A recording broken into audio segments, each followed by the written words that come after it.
time for the Gore N More podcast. Gonna have a good time. Gonna have a good time. Yeah, we're gonna have a good time. We're going on now. A ball break, walking hand in hand in the moonlight. We'll be the sweets all there. I swear we'll never part. We're going on now. A ball break, running in the sand, feeling alright. And what's going on, everybody? This is the Gore N More podcast. I am, of course, your host, the Fluff Master Supreme, the not so mean, Mr. Big Johnny D. And with me today is my illustrious co-host. You know him as the Dark Lord of Knowledge, Mr. Chad Chrisman. What's up, bitches? And from down south, the Deep Dirty, he is the host with the ghost. You know him as Lord Scuba Steve Vasquez. What's going on, baby? And once again, welcome to Gore N More, episode 153. And today we're talking Beyond Re-Animator. But first, we do that good thing that we do every week, and we talk about the real shit. So we do a little slice of life. Scuba Steve, how you been, buddy? Man, I am doing absolutely wonderful. Let me tell you what I did this weekend, because it was great. So Friday night, I worked, all day at the school, had to work at night at the bar. Got a little bit unsober at the bar, so I was hurting on Saturday. I had a photo shoot. Bright and, well, I don't want to say bright and early, but it was about 1 o'clock in the afternoon. It was really hot outside. We did a Jason photo shoot, my cousin and I, with my buddy Chris. So we went out to some of the nature trails and, just shot some real quick pictures. Nothing long like all of my other photo shoots have been, where we actually tell a real story or anything. We just I just wanted to suit up. It'd been a while since I suited up. And I suited up and I immediately noticed, God damn it, I need to get back in the gym and start doing some more work, because, my little Jason belly was sticking out. And I was like, gotta suck it in. I was like, I gotta suck it in. But my buddy Chris took the pictures. They turned out really good. So I was supposed to work Saturday night. And he was like, hey, let's do the Maniac Cop photo shoot, suit up. We'll go downtown and go take some pics. So I was like, you know what? I'm calling into work. Let's do it. So I actually got to wear my Maniac Cop 2 cosplay walking downtown, and it was amazing. People were stopping and what the hell's going on? The reactions were great. There was bums walking around that were like, what the fuck is this dude doing? And I was just having the time of my life, walking with my nightstick, just dragging it up on things. And that was my weekend. I had a great weekend of cosplay and, doing photo shoots and stuff. So it was much needed, to do, just cause like I said, it's been a while since I suited up, and it was great to actually get, the Jason and the Cordell cosplays up and going this weekend. And then today I hung out with my grandma, took her, to Walmart. She wanted to go to Walmart, and bought her a little vacuum, cause she's 92 and she says she can't sweep no more. The broom's just too much for her. So she wanted a vacuum, which it's not. She was being spoiled and wanted a vacuum. So we bought her a vacuum. And grandmas just need to go and just shop sometimes. Exactly. Hey, dude. And it's just, yeah, I get it. Yeah. She wanted to get out of the house. So I got her out of the house, went to go eat, bought her the vacuum, and came home and ready to do this thing. What about you, Chad Daddy? Well, let's see. On Thursday, I celebrated my 45th birthday. Happy belated birthday. Happy belated, sir. So I'm getting thank you. I am getting old. So yeah, we celebrated my birthday. Just kind of played it low key, just kind of stayed at home, played some video games with the kids, had a little nice steak dinner. It was pretty nice. Ooh, aside from that, just work. Did a little bit of work on the house on Saturday. The house didn't do anything. And today, I had a nice little father-son outing with my son Cameron. And we went out to lunch, went to a video game store, went to Spirit Halloween, did a little shopping around, got the wife a couple little Hocus decorations for the house, because she loves that movie. Nice. Me, not so much. But aside from that, it's nothing wrong with that. Aside from that, not much new. How about you, Big Johnny D? Well, I actually had a hell of a weekend, man. It was great. Last powwow for us for the summer. Kiddo goes back to school tomorrow. So we went up to a little town, just a little north of Albany area, for anybody who knows New York. And it's called Lake George. It's a little tourist town, man. Huge fucking lake surrounded by the Adirondack Mountains. gorgeous views. Ooh. And like I said, when I say tourist town, dude, I mean straight up like one good solid. Okay, this is the kind of strip that I wish we could have found in PA when I was hanging out with you homies. You know what I mean? Like, this is just a fun strip that's going on till all morning, till all hours of the morning, dude. Like, just, what the fuck was that? Something slammed very loud, and I don't know what it was. Hope everybody's all right. It was Herbert. You didn't hear no screaming. You're good. Yeah, exactly. That's I don't hear my name or yelling or crying. So, but no, man, just tons of like restaurants and bars and arcades out the ass. Oh, wow. And I'm not going to say like a lot of them weren't the same games and some of the, you know what I mean? Some of them were different. Yeah. But it's like, bro, like you could literally hit 5 arcades in like a block and a half between both sides of the street. Oh, shit. And just, That's yeah, awesome. man, like, and so Saturday was Saturday we did a lot. Saturday we woke up, went out to breakfast, went to a nice little place where you eat out and you could see over a stream and shit like that. So that was a nice mom and pop place. And then we went on a steamboat cruise. So that was cool. That was like an hour or so. Then after that shit, dude, we hit this fucking, I don't even know, man. It was like this second-rate B little amusement park in the middle of the woods. All the Seems rides, sketch already. bro. All the rides were old as fuck, dude.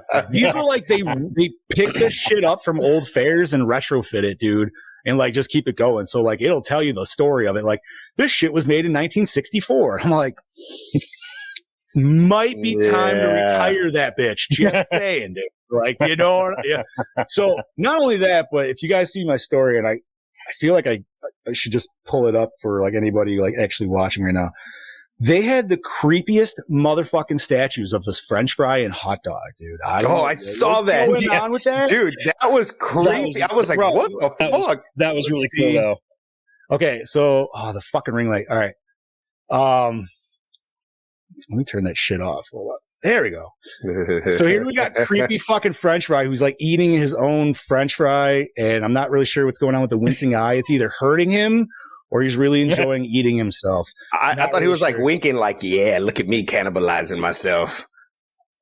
It looks more like a wince than a wink, but I could go with what you're going with.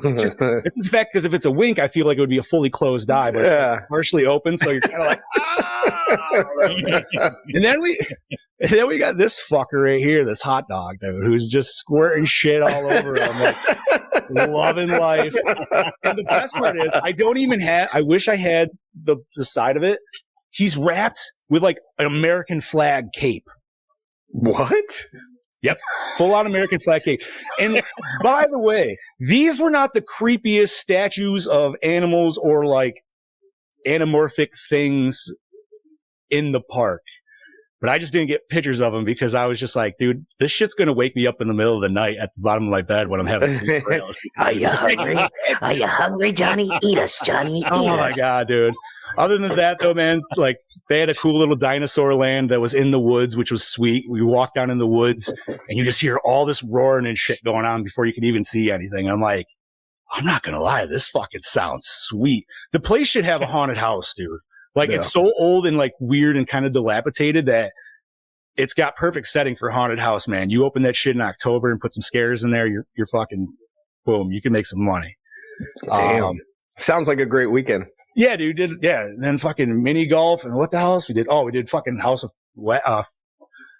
Frankenstein's House of Wax, dude, which is always a good. Yeah, my daughter hated that, and she yelled at me and she said, "Daddy, I'm never doing that ever again." And I'm like, "All right, well, we're not going through it again because we just went through."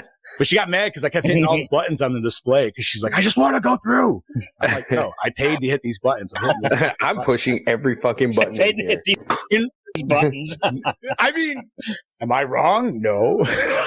No, So you're I do have to right. say that I don't know if you guys have noticed or not, but like spooky season is like in full effect already. Oh, bro. Like, September, it wasn't even first. I'll give it the second, dude. And everybody was just like, Yeah, fuck yeah, man. As soon as the fucking spirit store opened up down here, I was like, fuck yeah, but something was missing. And it's always that, one thing that's missing for me that signifies the beginning of spooky season. And it's when Walmart starts putting out their horror flicks in those, they always have like the $9, like, yo, get these. Yeah, yep. I picked up the Critters 4-movie collection. Oh, nice. For $7. And Nice. even better. Yeah, dude. Even better. Well, I say it's even better because it's one of my favorite films. All 5 Phantasm films. Nice. So I've never seen 3, 4, or 5. They're not that great. And 5 is horrible. Heard 5 is trash. 5 is complete trash. Like, it wasn't even actually a complete movie, if I'm not mistaken. I couldn't follow the damn plot of the film if there was one. But all yeah, right. I just wanted to throw that in there. Just, keep an eye out because they have, all the little cool covers out now. Well, thank you, because you know what? I do agree. I feel like it's spooky season when you start seeing that. And I feel like they've had that kind of collection box for the last year or two. Well, they always change the color though, because I know one year they were green and they had silver. So yeah, and this year they're orange. So I had to pick up Phantasm and Critters. What else did they have by chance, if you don't mind me asking? They had the Conjuring collection, Conjuring 1, 2, and 3, and then they had the Conjuring Universe collection, which had the Annabelles, the Nun, Conjuring 1 and 2. I don't think it had Conjuring 3 in there. What else did they have? They had I don't know that one. They had, oh hell, I can't even think of what else they had. They had, of course, they had Phantasm and Critters. They had some other stuff too, but there was some sections that were already cleared out, so I don't even know what was there. So I don't even know when they put them out. All right. So. Well, other than that, man, That's rad because I was just at Walmart today and ours didn't have it. I haven't been to mine in a hot minute, so I couldn't tell you. I will say my spirits is still filling up their shelves. So Yeah. Brody, 1, 2, 3 are amazing. 4 and 5 are straight up poop town. Okay. Poop Thank you, sir. town. All right. So, By the way, I'm going to say without further ado. a shout out to our good buddy. Yes, RoboFuck. Oh, yeah, absolutely. Thank you, Chad. Tyler, we saw you there the whole time. We didn't want to, but yeah, man, we miss you. Thank you for being here today. And Brody, of course, always. Thanks for joining us, man. So I think it's time to get it on. Let's get it on. We're done talking about the dumb shit of life. Let's go to the fucking this stuff. So we are talking 2003's. Oh, I'm sorry. That was Scoob's line. Scoob, you take it away. No. I thought Chad was going to do the rundown this time. You could not be. Well, yeah, but this you usually is your new. usually your new show rundown. So let's. All right. So today we are doing 2003's. Is it 2003? It is 2003. 2003 Beyond Re-Animator. Yes. So, left to rot in prison for the past 13 years after the blood-drenched events in Re-Animator 1985 and Bride of Re-Animator 1990, the misunderstood virtuoso of mayhem, Dr. Herbert West, finds an unexpected ally in the person of the young medical doctor Howard Phillips. Dr. Phillips discloses that the last experiment of Dr. West killed his sister 13 years ago when he was a boy, and he became fascinated with the possibility of bringing dead people back to life. Behind the thick walls of an impenetrable Arkham State Penitentiary, the blasphemous duo of dreamers sets up a secret laboratory to test an entirely new reanimating serum, which, when combined with West's original phosphorescent, how the hell do you say that? Phosphorescent reagent can work miracles on the prison's inmates. Now, the stage seems set for the ultimate experiment. However, once more, this is easier said than done. Can the good doctors escape from the concrete pit of death? Dun, dun, dun. Yeah, buddies. Sorry, I was just editing a post trying to share this bad boy out there. And I would share. I want to apologize to you guys right now. I would share, but I can't because I am blocked on Facebook right now. Are you fucking grounded? Facebook grounded me. Zuck Daddy said, "No, sir." What did you do this time? I threatened my brother and sister because they made my mom cry. So I tagged them in a post and I said, if you motherfuckers don't stop making my mom cry, I'm going to drive up there and end you both. And Facebook got me for bullying and they banned me for 7 days. Yeah. What the fuck, dude? Yeah. So whatever. MySpace would have never done that. I'm not sorry. Tom, You don't make my mommy cry. Tom would have never done that, dude. Tom would have agreed with me. Yeah, Tom would have been like, "You code that fucker however you want, bud." Exactly. Tom just wanted to be your friend, and we all turned our backs on him. Yeah, he really did, dude. Have you been in MySpace, man? It is not the. I don't even know. I don't even recognize it, dude. It's weird. Well, you can go back and make it the original MySpace. They have a way that you can switch. I know you can go back to your old profile, which I've done a few times because it's like, I don't know. It's weird going back to see like 2007 you. Yes, it's fucking weird. It's like, you're like, man, the things I would say to myself. Back in the good old days when you got to rank your favorite friends. Yes. Bro, that was competition, man. That was fierce competition. But how douchebaggy was that? Like, that was like such a douche move. First of all, most dudes, and I'm going to guess in our situation, if you were a single man at that time, you were definitely using that for your lady friends. And as fucked up as it was, dude, the girls would actually kind of be a little like, I'm in his top 8. Oh my God. Yeah, they would. Yeah. They would work for it sometimes, which is fucking, scares me, dude, because it's kind of like that. You know what it is? It's the new nature of like how the challenges are now. Like dumb shit. And anyways, back to this good shit. Yes. Yeah, back to this. Directed by Brian Usna, Bride of Re-Animator and Society, and also Return of the Living Dead 3, which we'll be covering shortly on the show. Written by Jose Manuel Gomez, produced by Brian Usna and Julio Fernandez of REC Film Series. I've never actually watched the REC. Rec's good. I've only seen Quarantine, unfortunately, which wasn't Quarantine. They're pretty much shot the same film. They're literally Quarantine is the copy of it. I know that. But shot for shot, they are pretty much exactly the same film. Yeah. I remember the only thing I honestly truly remember besides like the dude originally walking out on that was the beating of the camera, which made me very happy because I've always wanted that in a cam film. And I finally use the fucking camera as a weapon. It is one. All right. Starring Jeffrey Combs, the amazing Jeffrey Combs from the House of Haunted Hill. I believe he's in House of Haunted Hill 2 as well, right?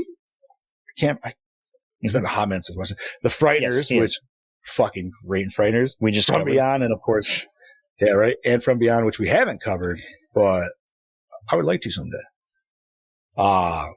Jason Barry, a good film. From Sons of Anarchy and Titanic as Dr. Howard Phillips. Elsa Pataki from the Fast and Furious 5 through 8 and Snakes on a Plane as Laura Olney. Who the hell did she play in Fast? She was an FBI agent with The Rock. Right? Yeah, she's the one that hooked up with him.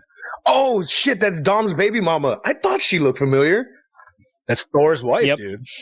Holy shit. Yeah, she's married to Chris Hemsworth. Wow. Right? She gets to feel them big old arms every night. Lucky girl. Her calves are still probably bigger than his, though. Bam! Simone and Andrew from Die Another Day and Hitman's Wife's Bodyguard. I have yet to see that. As Warden Brando. He was. Santiago Segura from Blade 2 and Pacific Rim as Speedball. What was he in Pacific Rim? That was cute. What was he in Pacific Rim? I know Blade 2 now that I said the. That's a Cameron question. God damn it. All right. Lolo Herrero as Sergeant Mancho. Enrique Arce? What is that, Steve? Arce? Arce.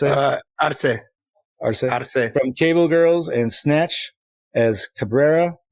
Barbara Elorita. I apologize if I'm fucking these up.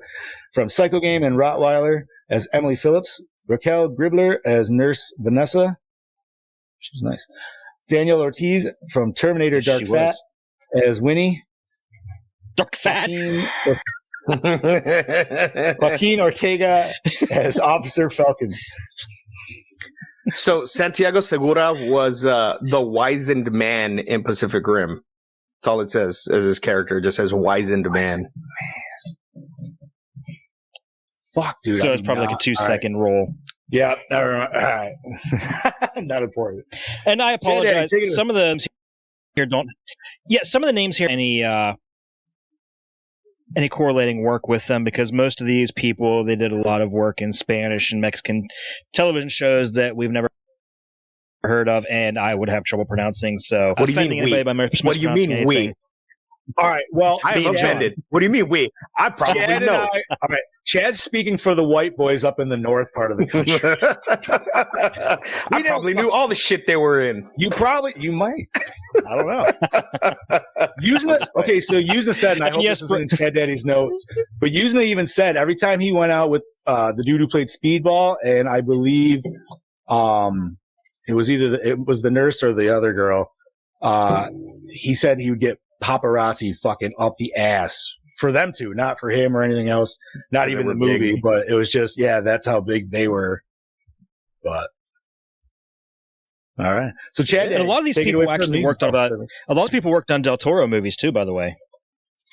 Oh, makes sense. Makes a lot of sense. Okay, so we have music by Javier Capellas, cinematography by Andrew Reeves, edited by Bernat Villaplana. I'm sorry if I'm butchering these names, Scoobs. He did. No, you got it good. That one was Labyrinth. Pan's Labyrinth, Hellboy 2, and Crimson Peak. Like I said, all from Mr. Del Toro. Distributed by Entertainment.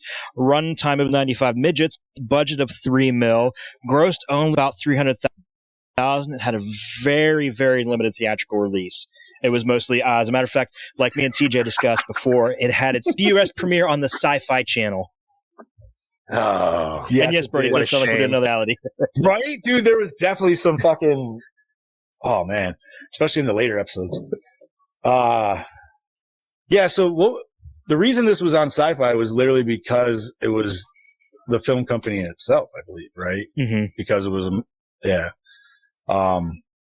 like that's how it was able to get made, because they were like, yeah, we'll totally give you the money to do it, but you got to use all our actors and shit and film it down here. So unfortunately, while it was awesome that it got made, it also kind of hindered it at the same time. It's kind of fucked up. Like, I don't know. That's what at least Yuzna said in it. Yeah.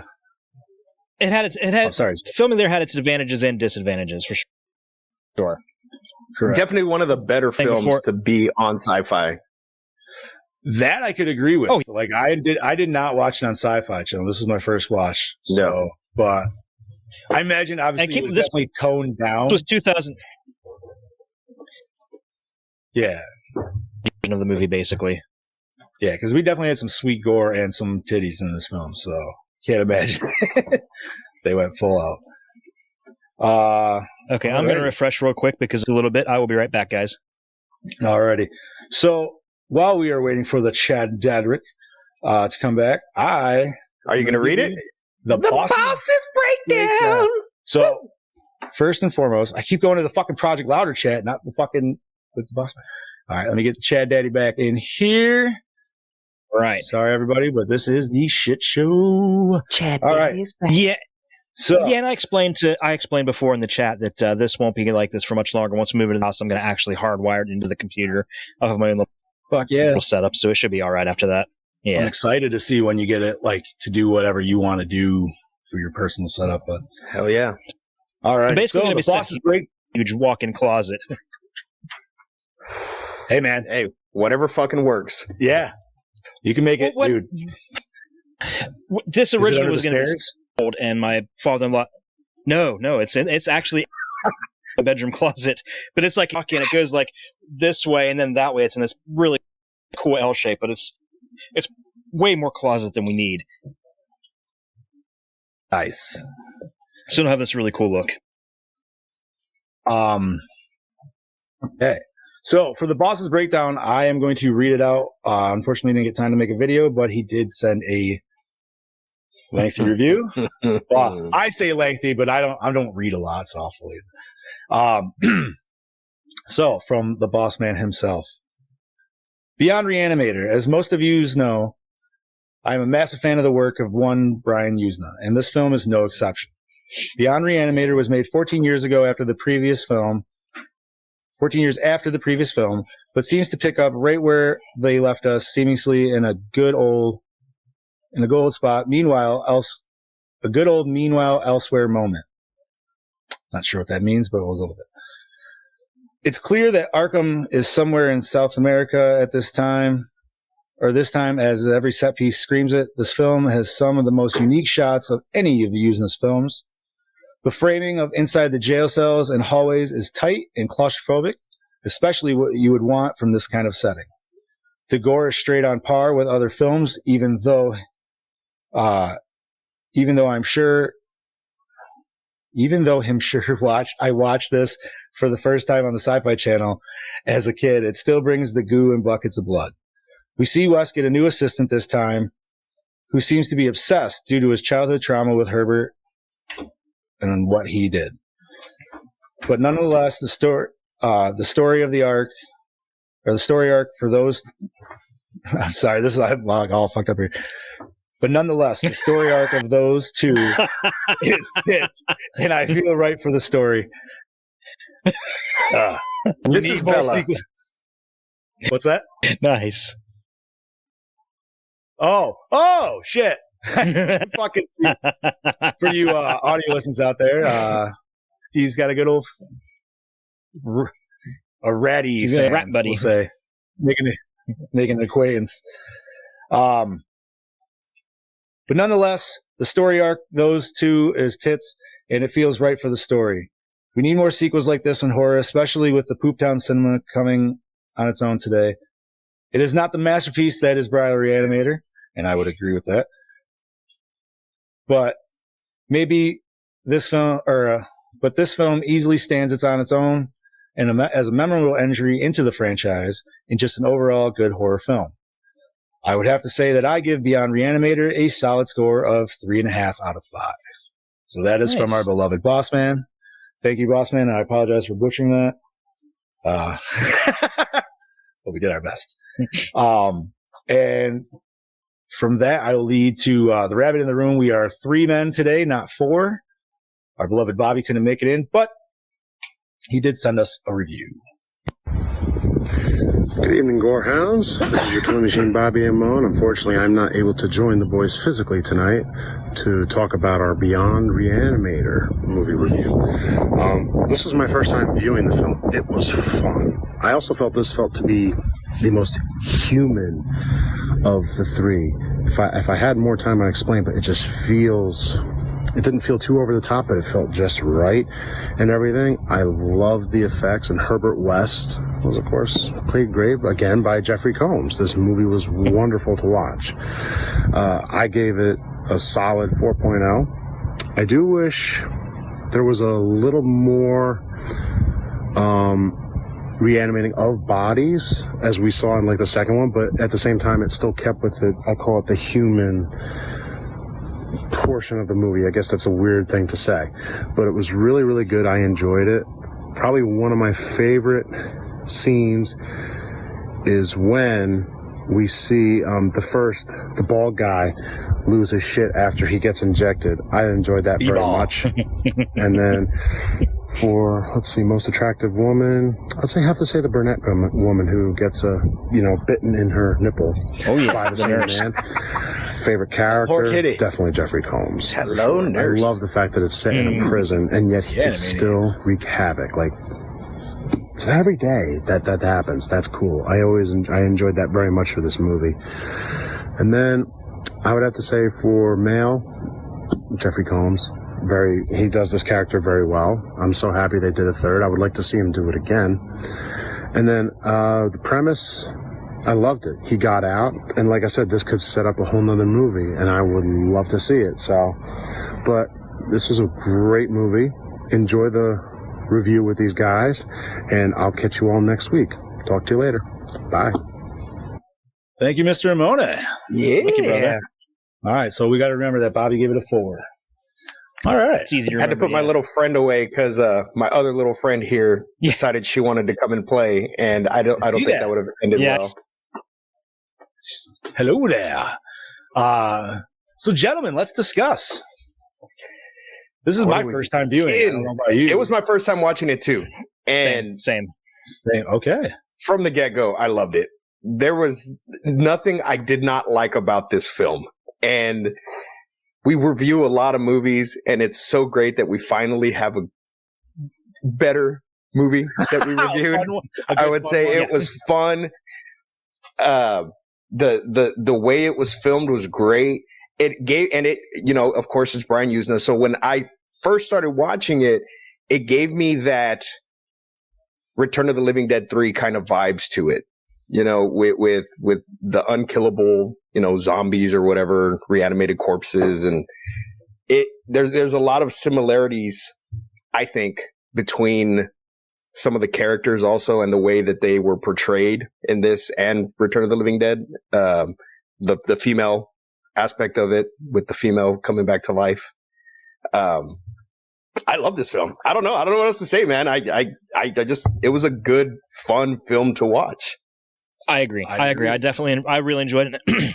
Excuse me. It felt a lot more like the first film than it felt like Bride of Re-Animator to me. So I think yes.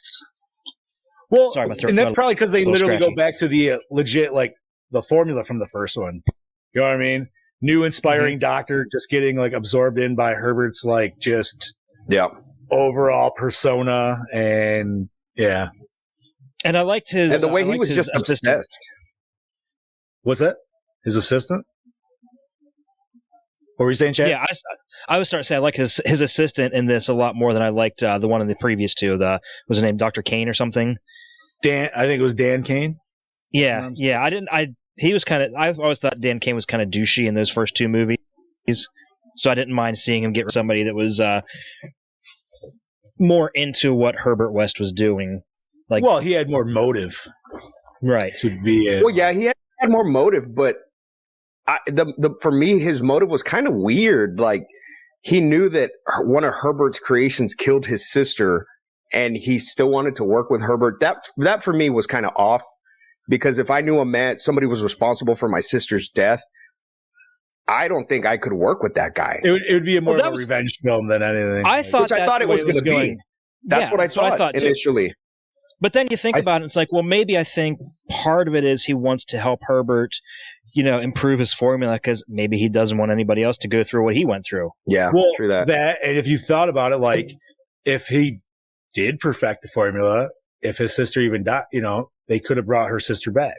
Yeah. Then, so I think it's also just part of the obsession that Herbert West just gives out to anybody surrounding him.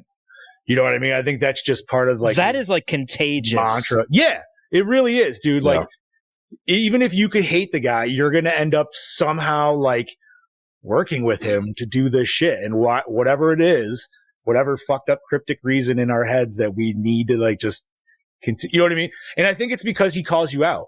He's like, listen, he's like, are you in this for actual science, or are you just here to be a bitch? Like, you know what I mean? And like, everybody's just like, damn it, dude, he called me a pussy. All right.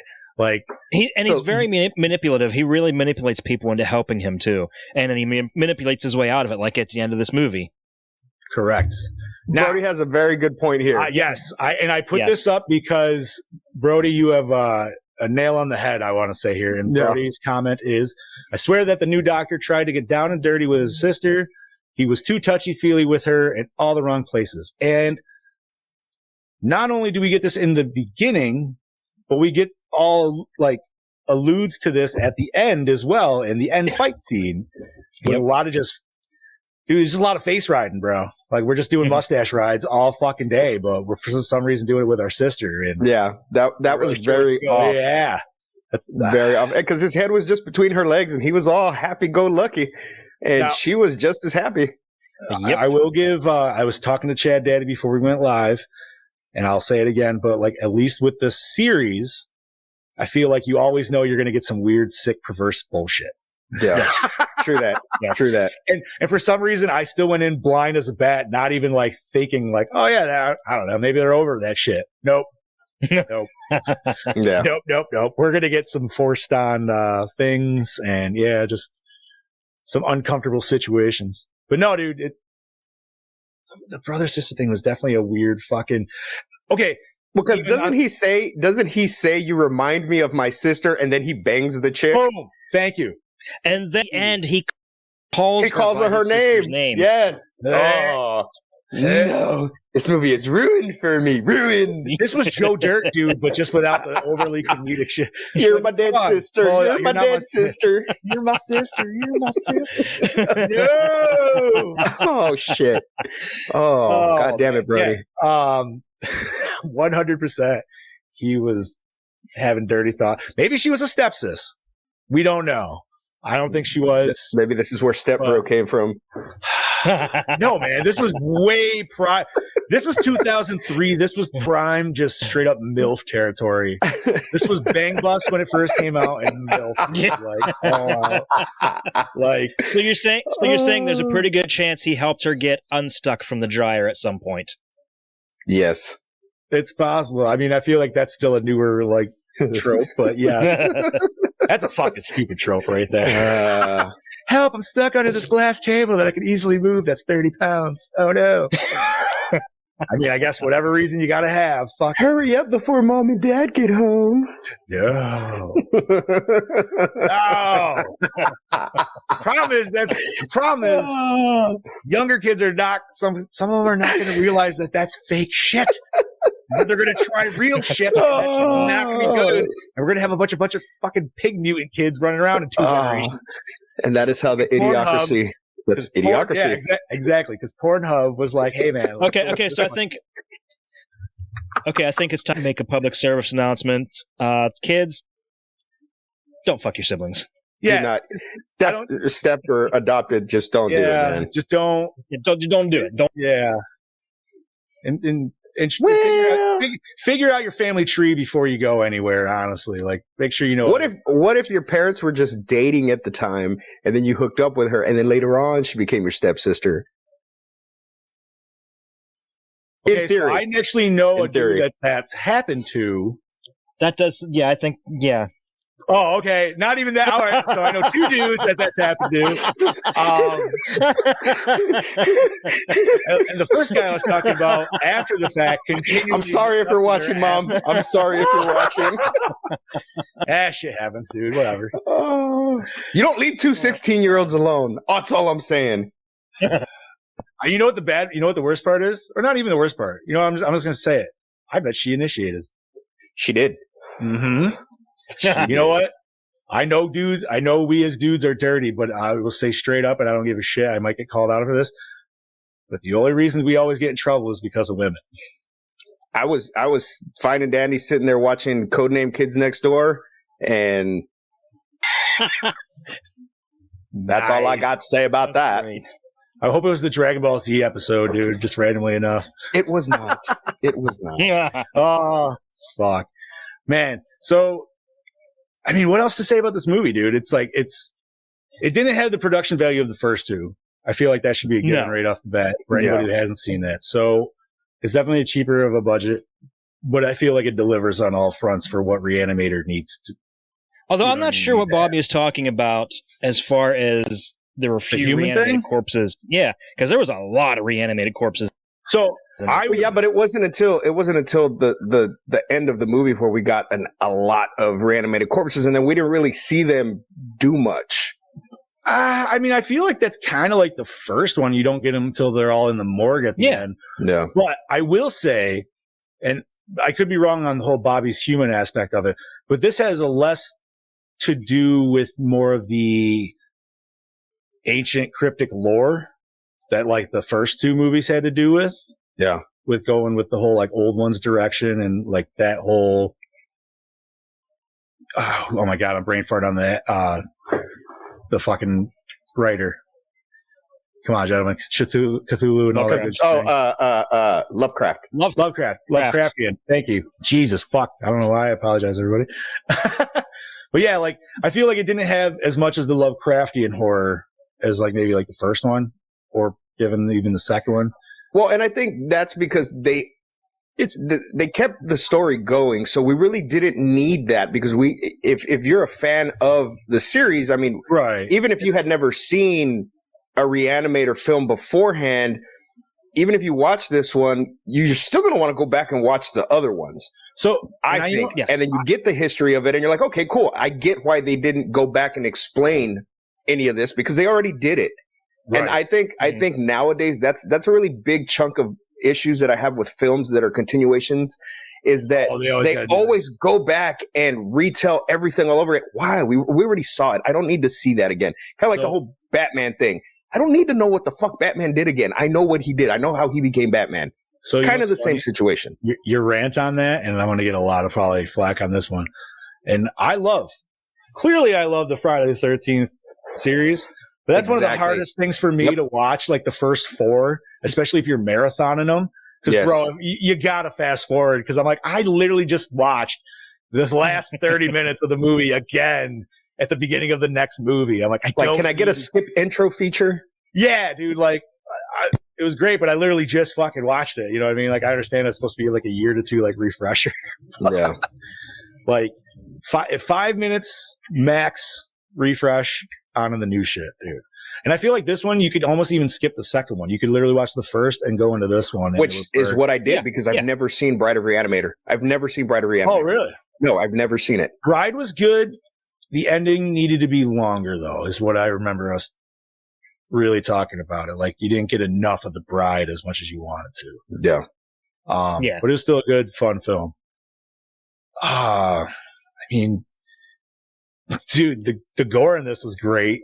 The half corpse shit was just ridiculous. That was hilarious. Dude, he got fucking lunge flying action, dude. Like, what the fuck was that? The half corpse lunge the whole scene with Herbert West just looping a rope around him and just swinging on lasso stuff. Yes, that was fucking great. Classic. Or when Speedball's fucking just a skeleton and he's talking to him in the cell. Skeleton. Oh my god! But it's so great because it's not fucking shitty ass CGI. No. You know, and I love practical effects, and I love that. Like, it was so just. I mean, and you know, it's a fucking puppet, but still, dude, it was fucking great.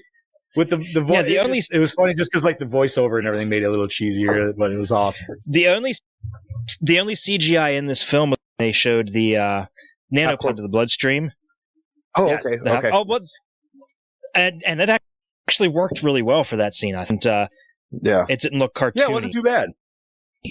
No, like I felt it fit perfectly with the theme of the rest. The most cartoony part was at the credits. That was great. We haven't even talked. We'll get there, dude. I know. I feel like that might be favorite scene. That's favorite scene discussion right there.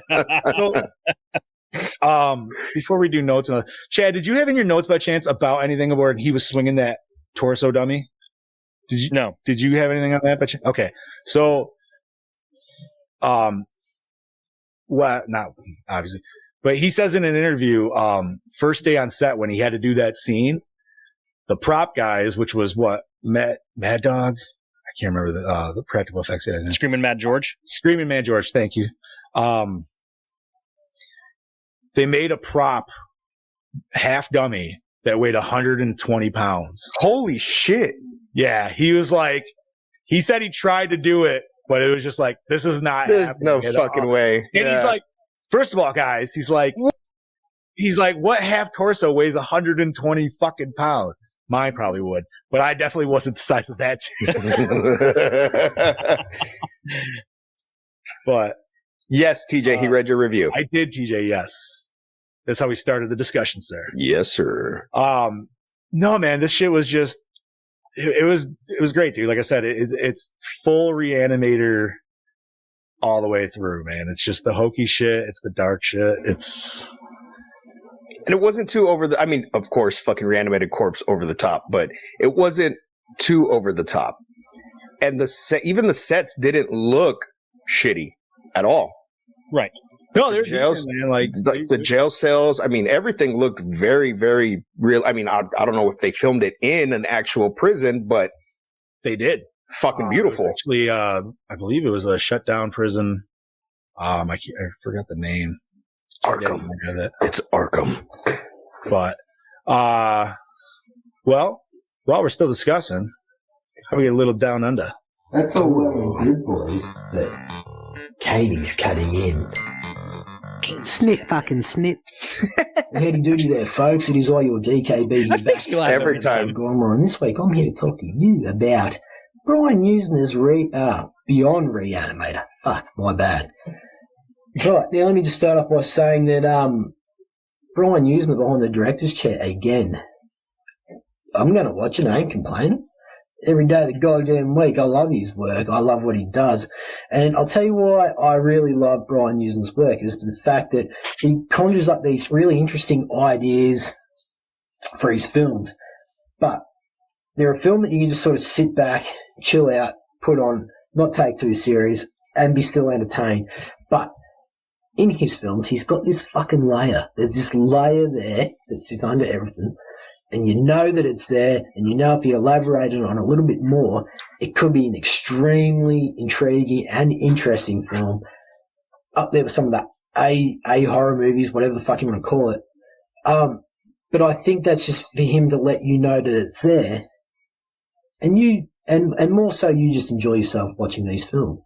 But yeah, there's just something about his films that I find really intriguing. So anyway, to move on to this film as well, I think he does bringing Screaming Mad George in to do the practical effects.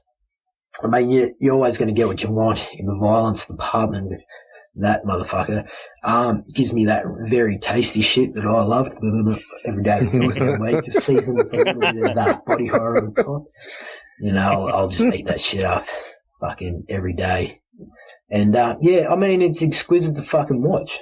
Yeah, it's entertaining, it's funny, it brings this comedic element to it because it's so over the top, and I think that's what he does best. The acting of Jeffrey Combs, it was good to see him come back after all these years and portray his role as Herbert West. Sorry, had a bit of a stroke. Yeah, Herbert West in this film, I mean, it's actually, I love watching Herbert West say his little monologues that are very clever, short and witty. You know, they just really drive home his performance, and you can't take your eyes off the screen every time he does this. And I fucking love that. It's interesting, especially with his character and his character development throughout the 3 films.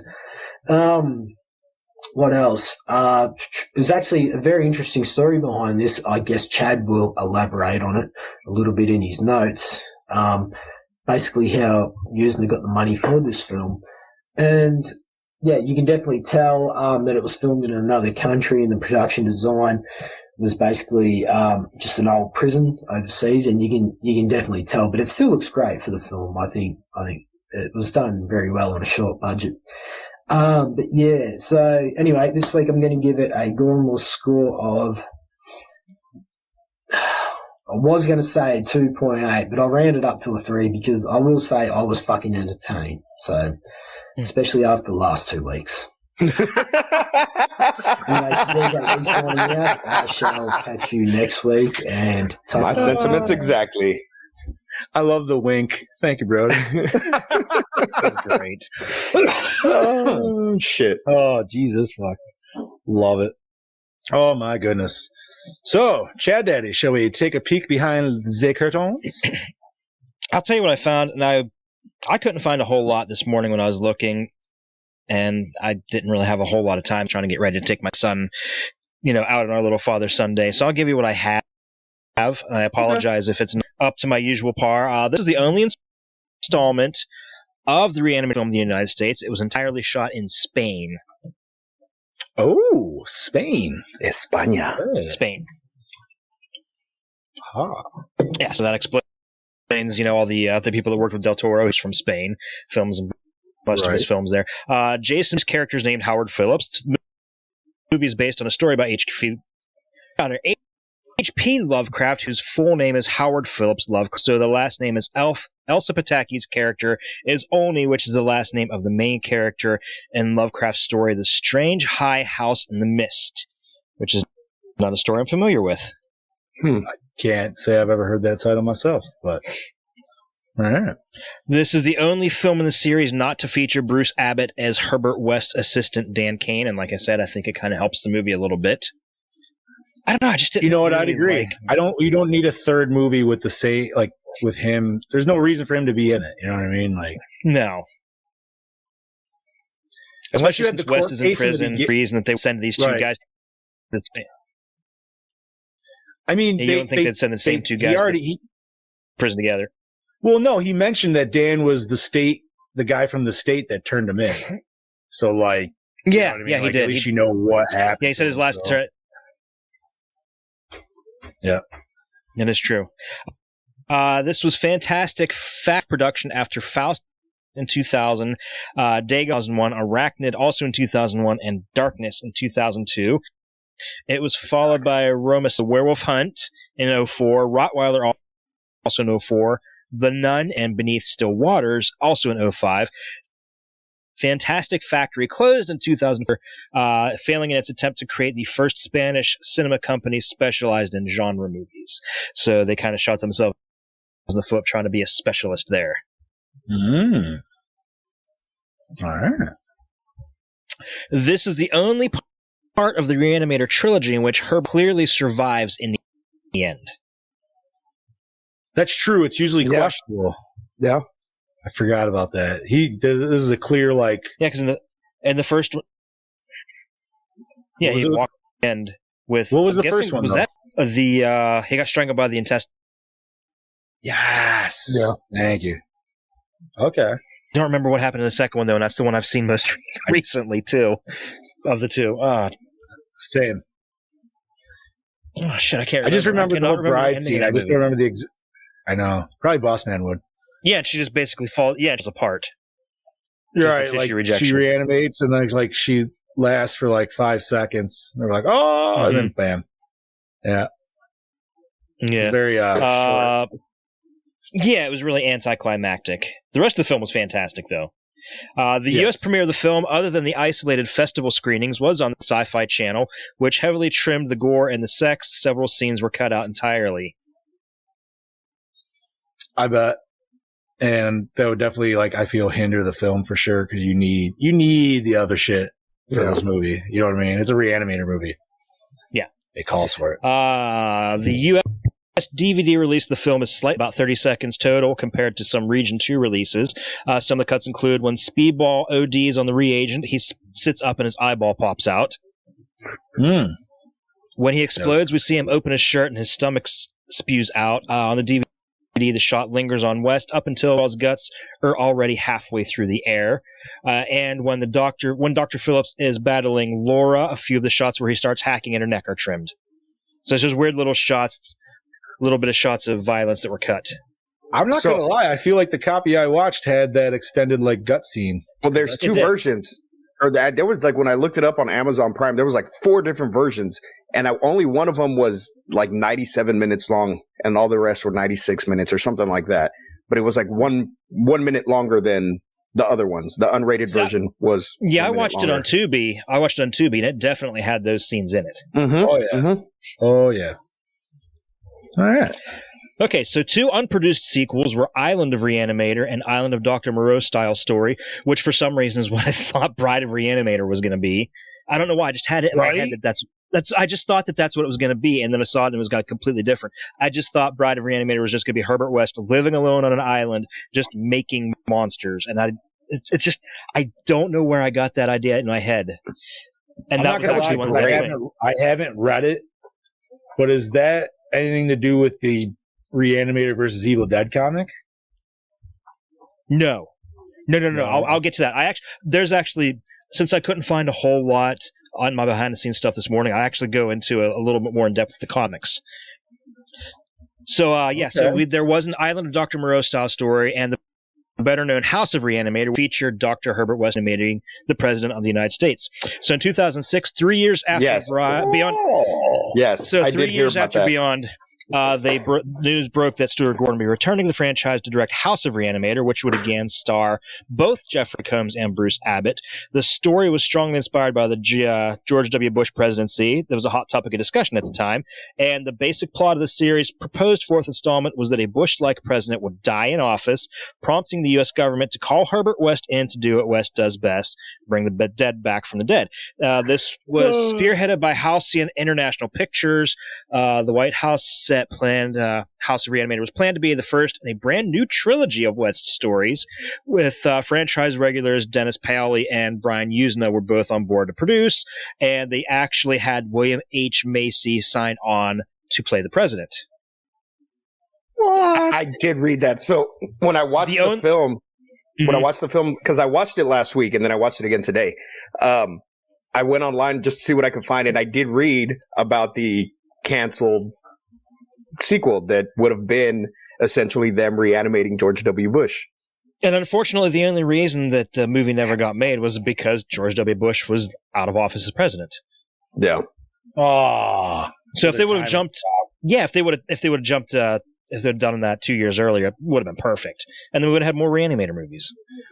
So can I just say, dude, like, this is kind of a side note on that, but I feel like we've never had anything quite like the Bush era of, like, just that era. And I only say that because, dude, how many President Bush shows were there that were comedy shows? There's at least That's My Bush. That's My Bush was fantastic. That's My Bush was fucking hilarious. It was so funny. Oh, and Little Bush was good too. I don't know if you guys ever watched that. That was I never saw that one.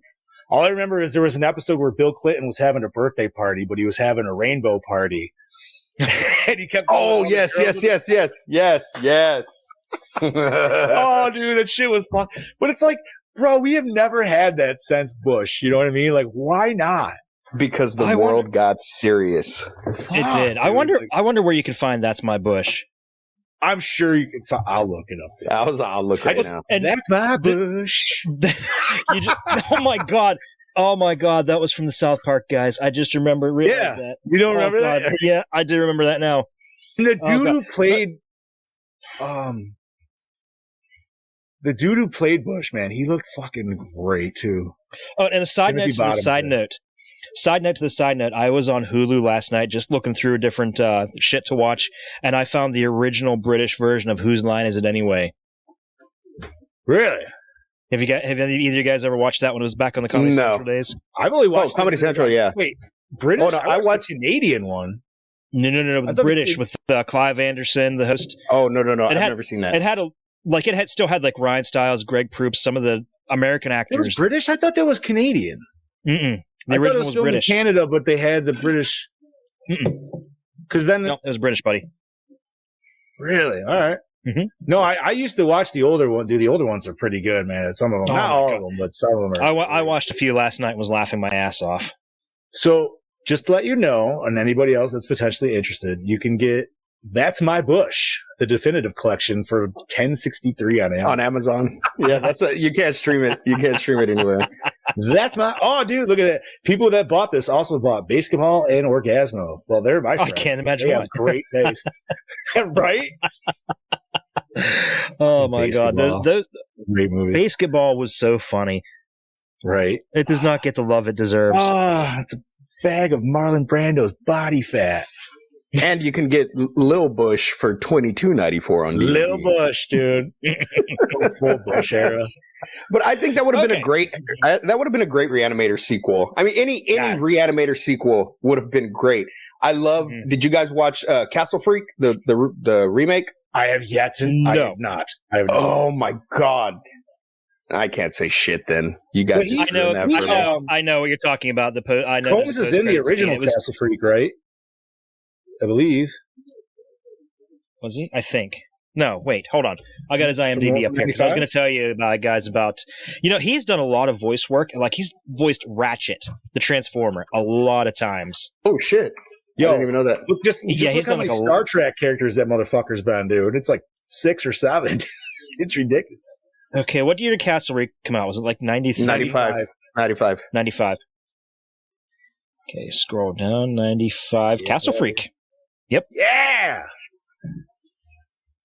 The year before he did Frighteners, he was in Castle Freak. Frighteners. What a Oh, he sure was. He played John Riley. Hell yeah. I think they're both on Shudder, if I'm not mistaken, both Castle Freaks. You got to watch the new one because they tie it in pretty good to potentially revamp the Re-Animator series. Yeah. Yeah. Really? Yeah. Yeah, that was spoiled in my behind-the-scenes research here. Okay, so let's continue on and now delve into the comics. Adventure Publications of Malibu Comics published 2 series related to the films in 91. First was a 3-issue comic book adaptation first film. It was followed by an original 4-issue prequel titled Re-Animator Dawn of the Re-Animator. In 2017, Arrow Video included reprints of the comics in their Blu-ray DVD collections of the 2 films. Ooh, nice. More recently, Dynamite Entertainment produced a comic, Army of Darkness vs. Re-Animator, a crossover with Herbert West from Lovecraft's short story, Herbert West Re-Animator, and well known from the film and its sequels. However, the comic was inspired by neither the film Re-Animator nor the original short story. Instead, it portrays West as an immortal supervillain in league with Yog Sothoth, battling Ash from the Evil Dead film series. So it really doesn't tie into the movies at all. Who's that second dude you mentioned? That name does not sound familiar at all. Yog Sothoth. I think that's a demon or something. It's a Lovecraftian demon.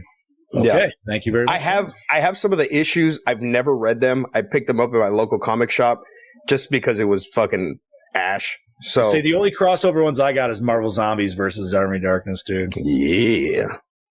I like how Dr. Doom is like the savior at the end, and I was like, you know what, man, Dr. Doom should be the savior, dude. Like. He's not necessarily a dick. The most disappointing part of that crossover was it teased a Marvel Werewolves that we never got. Yeah, and we never fucking get Marvel Werewolves. What the fuck, dude? Well, with the multiverse now, maybe we'll get it in a what if. Maybe. Dude, don't get me on that, man. I was just watching Spider-Man Far From Home today just because I'm so jazzed up for December. But I was just having brainstorms and thoughts. John, have you started watching What If yet? I did. So I've seen. This Wednesday. I've seen the first 2 episodes.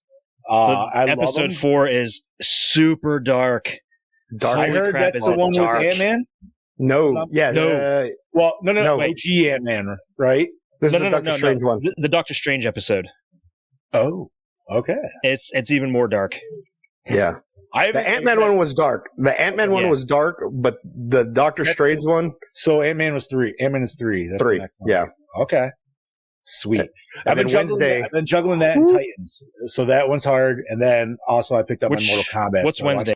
Wednesdays, we finally get Marvel Zombies. Oh, that's going to be a good What? Wait, Yes, like What If or a series? What If? No, What If. It's a What If episode of Marvel Zombies. So I wonder if they're actually going to go with like the legit comic story to where like they meet up with Galactus, or they're going to go with like the offshoot ones. I don't know because I would. The Galactus I think that was like a 5-parter. Like that was the OG one, but I'm thinking they're going to go with the Avengers, with the Ant-Man story basically from this one, how the Avengers were already dead. I think it'll tie into that. And it'll just bring those dead Avengers back as zombies somehow. Right. However, I don't know. No, the What Ifs are cool, man. I like them a lot. I didn't know how I was going to feel on the animation type, but dude, like honestly, like 2 seconds into it, I was like, all right, I can get into this, dude. It's Marvel. It's written well. I thought the same, yeah. Yeah, it's really well written, and it's it was nice to hear Chadwick Boseman again. I thought that was cool. Dude, I got really good. I got so choked up at the end with the I did too, man. Absolutely. And I also laughed my ass off when fucking Thanos just came up and he was just the bar buddy. Not what the fuck ever. Good guy Thanos was hilarious. Oh, dude, it was top notch. I loved it. Because I saw a meme and I didn't know what it was, and then it was from that, but it was just like boss when you fight him, and then it was like boss when you unlock him. Yeah, that's about right. Yep. Fucking A, dude. Okay, continuing on. Herbert West makes a guest appearance in Devil's Due publishing series Hack Slash in in 15 to 17, a crossover called Hack Slash versus Re-Animator, where the father of the main heroine, Cassie Hack, is an assistant to Herbert. During one of his experiments, he reanimates her mother, the lunch lady, who almost starts a killing spree. However, with Cassie's help, he destroys the lunch lady and eventually disappears from Cassie and Vlad's sight. It is hinted that the government is now interested in his work, which kind of leads into the House of Re-Animator that we never got. Damn. Dude, the House of Re-Animator sounds awesome, man. Like, I really wish we got that. Man, if that movie never gets made, they should at least make it into a something. They should do it now, but with Trump. That'd be great. Dude, you don't even Any need president. I was saying, you don't even need a specific president. It just be the president. You know what I mean? Like, I do it with understand Biden. He's practically dead anyway. He's practically. But then the joke would be like, advocating, is there any real reason? I am not advocating any violence against the president at all. I'm just saying that he's don't up there in years. But I mean, if you think about it, they could do some pretty cool shit with a movie and make it kind of creepy now with the whole vaccine thing, and maybe Herbert had something to do with it. You know what I mean? Bro. Yeah. If you had Herbert like tampering with vaccines, like the agent and all, like, whoo, that'd be a fucking. Call us, Yuzna. Call us. I feel like, that's like getting into some Carpenter shit right there at the same time. Yeah, buddy. Or not Carpenter, Romero, actually. Well, Carpenter too, I guess. A little bit. We could get some Carpenter in there. A little bit of right. I mean, he's definitely his guy. Political rants and shit. But what else we got, Chad Daddy? That's all I got. Does anybody else have any more behind the scenes shit they'd like to add?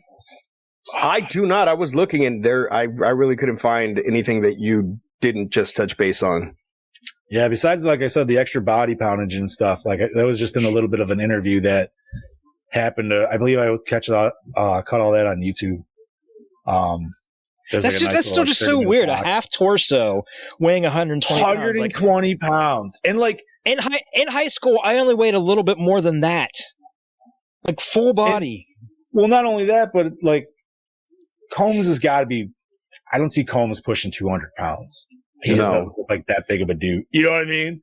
And like to swing that to scale, like. Well, we don't know. Look at fucking Tom Arnold. I thought Tom Arnold was tiny. See, I never thought Tom Arnold was bitch is bigger than me, dude. I thought he was short. I thought he was a short, fat man, and he's not. I'm going off of Roseanne, and John Goodman's a tall motherfucker. John Goodman's like 6'4". Right. Yeah. So you got to figure like Arnold was always standing almost right up with him. So True. But dude, every time I think of Tom Arnold, though, all I can think of is Chris Farley portraying Tom Arnold. It's just not like if you don't know the skit I'm talking about, go look for that shit on YouTube, dude. Kiss my butt. You'll remember. This is our butt. No, nothing. Oh, I don't remember that. I don't remember it. It's old SNL, dude. So if it wasn't your thing, I definitely get that. See, all I remember is this goofy SNL skit where it was the real Tom Arnold, and it was him, coming up with his whole stage name. It was him, Roseanne, and Dana Carvey. Dana Carvey was playing his agent. It was just this really dumb, stupid. I've seen that one, dude. It was old school. I love some of the older ones, dude. Like late '80s to early '90s was fucking phenomenal. Yeah, with Dana Carvey and Dennis Miller doing the Weekend Update. Oh yes, that was great. I mean, don't get me wrong, dude. I love me Norm Macdonald doing the Weekend Update. Oh yeah, Norm Macdonald was fucking hilarious. Yeah, that's why Germans love David Hasselhoff. All right, gentlemen, let's bust it on to the questions. Let's do this. What format was this watched on? To be. Or not to be. Nope, I also watched on Tubi. Thank you, Tubi, for being free and awesome. Yes, thank you, Tubi. So I'm guessing everyone got this. I'm guessing everyone got the same. We obviously watched it on full frame for everyone. I thought that was really. Yes, it was definitely 4.3 standard, like old school framing. No widescreen. However, with my TV, I did the stretch mode, so I made it widescreen. I might have cut off a scotch of it, but I was like, I considered doing that, but I just decided to stick with it. Yeah, I just watched it the way it was. A couple minutes didn't notice. No, you're usually just into the movie as. I would like to see them do a nice Blu-ray scan of this. I don't know if you'd ever get a 4K, but even if you got nice 1080, that'd be sweet. I agree. I'd love to see a box set of all three films together. Show some love. Yo, Walmart, get on your shit. Yeah, get on your Halloween. shit, Walmart. Come on. Give me a 3-pack of Beyond. Yeah, but It's a dish of the movie. The douche. I'll do the Warden. Warden Brando. Definitely Warden Brando. Rat Warden. without a doubt. Fucking hate rat food.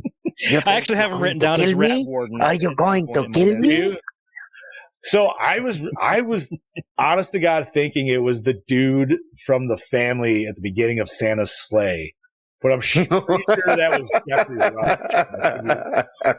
Because it looked almost the same, dude, with the fucking pencil mustache. Dude, and I'm like, Oh God, that's one of the best opening scenes ever. yes, Virginia, I am real. Fuck it. Favorite kill? Favorite kill. I'm gonna have to go Speedball. And I don't know if you can consider it a kill, but I'm going to consider it a kill because he was unalive. So yeah, him doping himself up and then just his face pop out and then his body explosion, just the gore, that was great, nasty, soupy. That's my favorite. Yeah, I mean, it's really hard. It's really hard to argue with that. I mean, what other death was there? I mean, the only true death we got was the bald dude having a heart attack, and the sister getting her head bashed off the wall in the beginning. Oh yeah, okay. So I'm gonna go with the sister because she's really the only real death in the movie. She didn't come back. That's true. Well, I was gonna say that is true. The bald, weird, Nosferatu looking dude. He got all shot the fuck up after he killed. What the hell was it? The nurse. Oh, he bit her titty. Or he she bit didn't her die. Titty. He bit her titty. She ran out, and that's when they shot him all the fuck. Yeah. That's right. Yeah. And that, guaranteed he wasn't. I'd say the sister's he wasn't my favorite kill. Yeah, you don't think so? Way. No. I don't know. No. I thought as long as they could kill the brain again, it would kill him off. I thought that was the whole not normal zombie way, but I thought they had to fuck the brainstem up or something like that, wasn't it? And they could actually get him to stop. I don't remember. I don't remember the first one enough to. How did they kill him? How did they defeat all the animated corpses at the first one? I mean, the doctor is still alive and he was beheaded. And obviously we get the chick at the end of this one who's I'm assuming still alive, unless that was a weird dream fuck off moment. But maybe they just can't die now. The serum. I mean, it's a new serum. They created a totally new serum. Granted, they used the original as a basis, but there could be something in it that they did differently. He got the old serum. Nacho guy got the old serum though, right? And to me, he felt more with it than some of the other ones ever did. But maybe he was more fresh than any of the other ones we ever saw. Because in the original one, once again, they were going into cadavers to reanimate them. So it was people who've been dead for a good minute. I took him lasting a little bit longer mentally. I took him lasting a little bit longer in that state because he said he was a sick man already. So maybe he had some kind of cancer or something that. Fair enough. I don't know. I always come up with when shit's not as maybe that. Because he was injected with the serum, his body interacted differently because he had some kind of cancer, whatever it is, and it caused his body to act differently than what it would have had he not had it. So kind of like how Deadpool got his. Yes, a little bit. Yeah. All right. I was gonna say other favorite kills. I mean, you get her slicing the dude in half and everything else, but we don't get to see that. That's just it was all off screen. Okay, you know what? I will say the electric chair was kind of nasty. That was cool. It wasn't my favorite, but I feel like a nice little shout out. Honorable mention. Yeah. That was a good one. But still, dude, Speedball is definitely self-induced fucking drug overdose. It's gotta be hands down the best. Fuck. And I would almost say best scene, but definitely not best scene. But speaking of best scene, gentlemen. Best scene is down. I got two possible candidates, and the first one I'm going to mention might actually be a little bit surprising. The first one I'm going to mention is the scene where the warden is beating the sergeant to death, just because Speedball is sitting there popping pills like in his mouth, and I thought that was hilarious. Oh yeah, He's yeah, just fucking yeah. He's just- like just fucking mowing that. And I'm laughing the whole time. And I'm of going with course, yes. the ending, Say the it. end credits scene, the rat versus Okay. the penis. Rat versus penis. So, for anybody who has not watched this yet, or if you're listening to this now, however, watching this, pause this. Go. If you can't even watch the movie, just go Don't all the way finish to the the movie. credits. Just go to the fucking credits and watch this scene. Oh fuck. Then come back here. We'll give you a moment. Okay. Now unpause it. Listen again. Was that not fucking great? Was that not the greatest fucking thing you've ever seen? Penis versus rat, and penis wins. Penis wins, dude. Slap that rat. That penis fucked that rat. It fucked that rat. Yep. And then chased after it like a You know little, like, oh. So What's good. great about that scene is chasing the rat. All I could think of was that South Park episode where they goes for Mr. Garrison on the back of a rat. Yes. I Yes. was waiting for them yes. to have a singing montage of silhouettes. Like, Oh shit. dude, instantly that's where my head went to, man. Like, oh, fucking A. Yeah, that's greatest scene for me. Tyler says, let's give it up to, the penis. It was put up one hell of a fucking battle. Fucking A, brother. Oh, my goodness. Great. That shit was, yeah. And there was one I almost didn't catch, and thankfully I caught it because of something else, and instantly went back and finished the credits to watch it, and I was like, whew, I'm so glad I did. And I messaged the boys just to make sure, just in case they did too. That's fucking... And you know what? I'm glad they added it, because even though it wasn't needed, it was needed, because you kept having these cutaway scenes where the rat's just dragging the dick down the fucking the back alley thing. But it doesn't necessarily, like, you're like, what is this alluding to? Because it like almost like just never goes to it. Then you finally get it. You're like, all right. They're fighting each other. Awesome. And may I say, and maybe it's just part of the reagent, in its own defense, but let's say the warden's dick had it going on apparently against that rat, dude. Like, you fucking prison rat. God damn. I don't know if that's saying something, but holy shit. So did the opening scene hook you guys in? Oh, yes, it definitely did. yeah, I mean, it was him getting arrested. It was the two kids randomly in the tent and the sister getting, and it was ridiculously hilarious with the fucking zombie trying to drink milk. Like, Yeah, like what the fuck? I don't understand. Like, was the animated zombie like? Do you get really, really thirsty when you're reanimated? Why did he go after the milk? Trying to keep his bones healthy. Trying to keep his bones healthy with that Maybe- calcium. not to like look super deep into it, but like the whole like what was it? The last thing supposedly they saw. The kid was saying like the last thing you see when you die is like stuck in your retina. Maybe like milk was the last thing he was looking at, so he really just fucking wanted it. I don't know. Maybe that tongue was dry. Maybe. But why did the cop shoot the milk? Why didn't he just shoot the zombie directly? He shot the milk out of his hands first. Put that milk down. He's just right? a lousy shot, I'm guessing. I don't know. But he wasn't though, dude, because he went over and gave the proper double tap to the motherfucker. You know what I mean? He wasn't fucking around. He put like 4 in there, walked over, and pap pap. Yep. All right, we good. We're just thinking it. We're overthinking it. Right? Too much. Oh man. So, most attractive character or characters.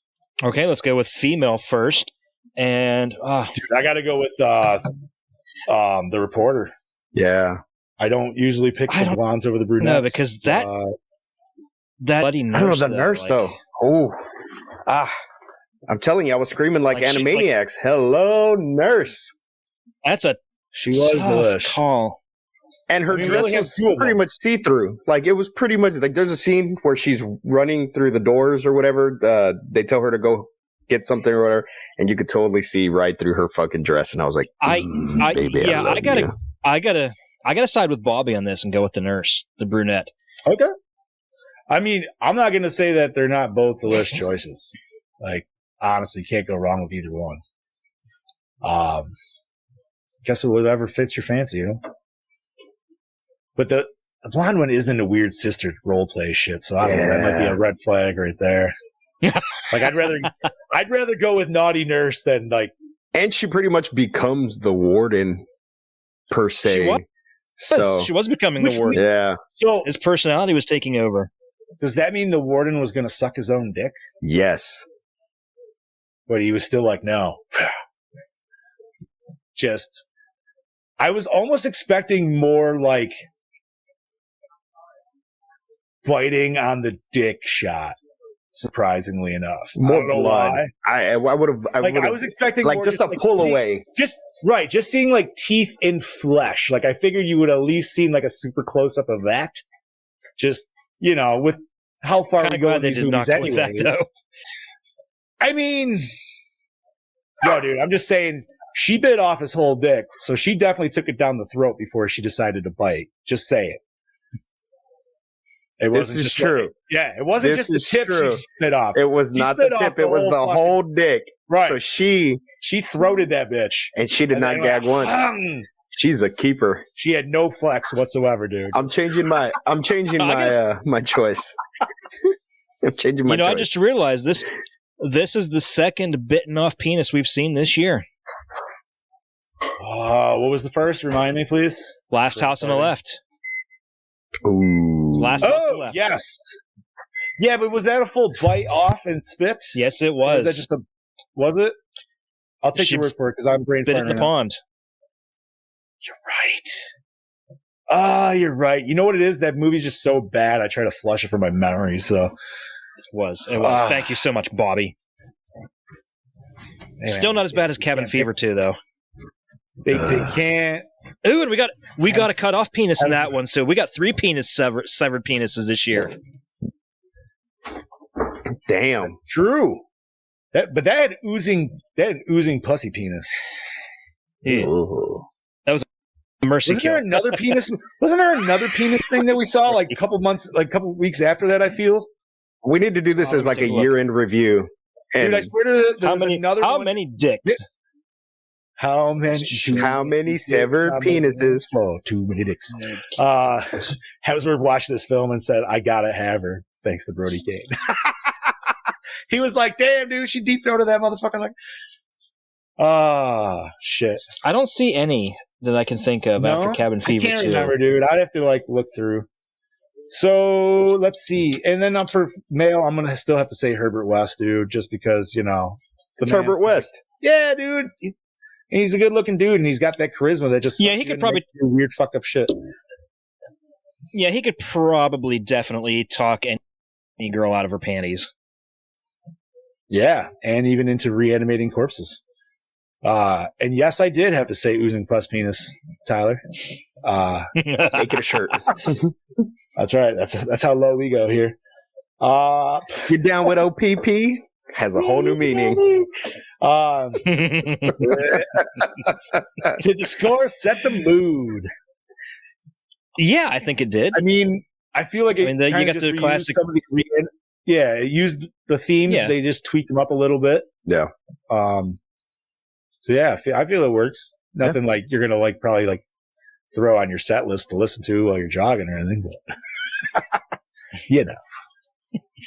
Oh my God! Speaking of jogging, just as so funny you mentioned jogging because I'm sitting there looking through all the movies I have downloaded on my external hard drive, and I fucking found Bloodhook. Oh yeah, yeah, jogging for dick. Woods, looking for the dick. Classic. There needs to be more movies about that. Best song. Was there a song? I couldn't really think of. There was some song the sister was listening to at the beginning of the movie, but I do not recognize it. I'm just going to literally say the Re-Animator theme in the beginning, just because that's the only one I know. I'll go with that. Same. So, yeah, I agree. It's spooky season. I could listen to that, dude. Just put it out while I'm cleaning the house. It's going through my head as we speak. Right? Favorite character? I feel like this is an easy one. Herbert. Don't it? Yeah. I'm Speedball. Herbert West. Oh, with the I'm going Speedball. Dude, yes, he was fucking hilarious. He was so great. I would say I'd have to agree with Steve if we can't pick Herbert West for sure. Like Herbert West is probably a given. Herbert's a given. Speedball was just fucking. He was Speedball was the great extra character, just because he was. For one, I'm not sure how he even hurt. What's her name? The reporter, because she's like, "Oh, my ankle." Yeah, and I'm like, he didn't even fucking do anything. He like nudged his shoulder into her shoulder. Like, I don't know. She must just. I'm telling you, man, that scene of him just popping pills like it's popcorn was fucking hilarious. Exactly. Yeah, he just fucking because that's all he wanted the whole time was can I get some pain pills or what was it Percocet, Vicodin, or whatever it was. Can I get those little red pills? Vicodin, red ones, Vicodin, right? I need those little red pills. He even asked for it when he was dead. Yeah, like, man, you got any Vicodin? Oh, that's the good shit, man. Oh shit, that's the good shit. Oh, fucking yeah, dude. Was it scary? No. I don't think it necessarily wasn't intended to be. Seeing these are more like comedy horrors, not specifically comedy horrors, but horror with comedy elements in them, I should say. Yes, but comedy. Yes, I think maybe for a kid this would be fairly scary, especially with the way it opened with like that campfire theme where they're sitting in the tent. I don't know personally, and this is just my personal take. I don't know if I personally show kids the Re-Animator series unless they were like a certain age, just because there's a lot of rapey shit in all of them. My kids are all fucked up. They've seen all of it. Yeah, but your kids aren't my kids' age. You know what I mean? Like, but they were at one time. They were at one time. Correct. And they grew up watching all this shit. They're fine. They're fine. I will say I finally watched Jason Rising this morning, and my daughter did watch that with me. So I still haven't watched that yet. I still haven't watched it all the way. Same. I enjoyed it. Nice. Yeah, I'll leave it at that because you guys haven't watched it, so I don't want to say that. I don't even want to describe how I feel about it. I'll just say I enjoy it. I will watch it after this. I you know what? I'll give him credit though. It doesn't ruin anything, but I'll give him credit for almost a solid hour too. Like that's nice. That's nice to get, especially when you get invested into something and then it just ends. You're like, oh no, fuck. But no, I thought this one was good. That's good. That's good. Excellent. Does it hold up today? Yeah, actually, I think it does. I think so. Yeah, I don't see why it wouldn't. For a 2000s movie, which as much as we trash on 2000s movies, I feel it fits the series perfectly. Yep. Like, this one did not fall victim. Yeah, and it did not fall victim to the darkening. No, not or by the any shitty means. CGI. Right. No, because the CGI was, like Chad Denny said, very minimal, and the effect worked for what it needed to do. Yes, you know what I mean? exactly. Like, so, can't ask for more than that. Right. How was the acting? Good or bad? It was pretty good. I mean, you can obviously tell the act, but some of them you can tell were badly dubbed. Like they're definitely dubbed. Yes. Yeah, because she does have a natural Spanish accent. Yes. Yeah, I was gonna say it took me a second to notice that, but then when there was like, I think it was when they were having their little like wine and dine at her apartment or his apartment or whatever. I think that's when I noticed it the most because they were doing like super close-ups of her face. Yeah. But yeah.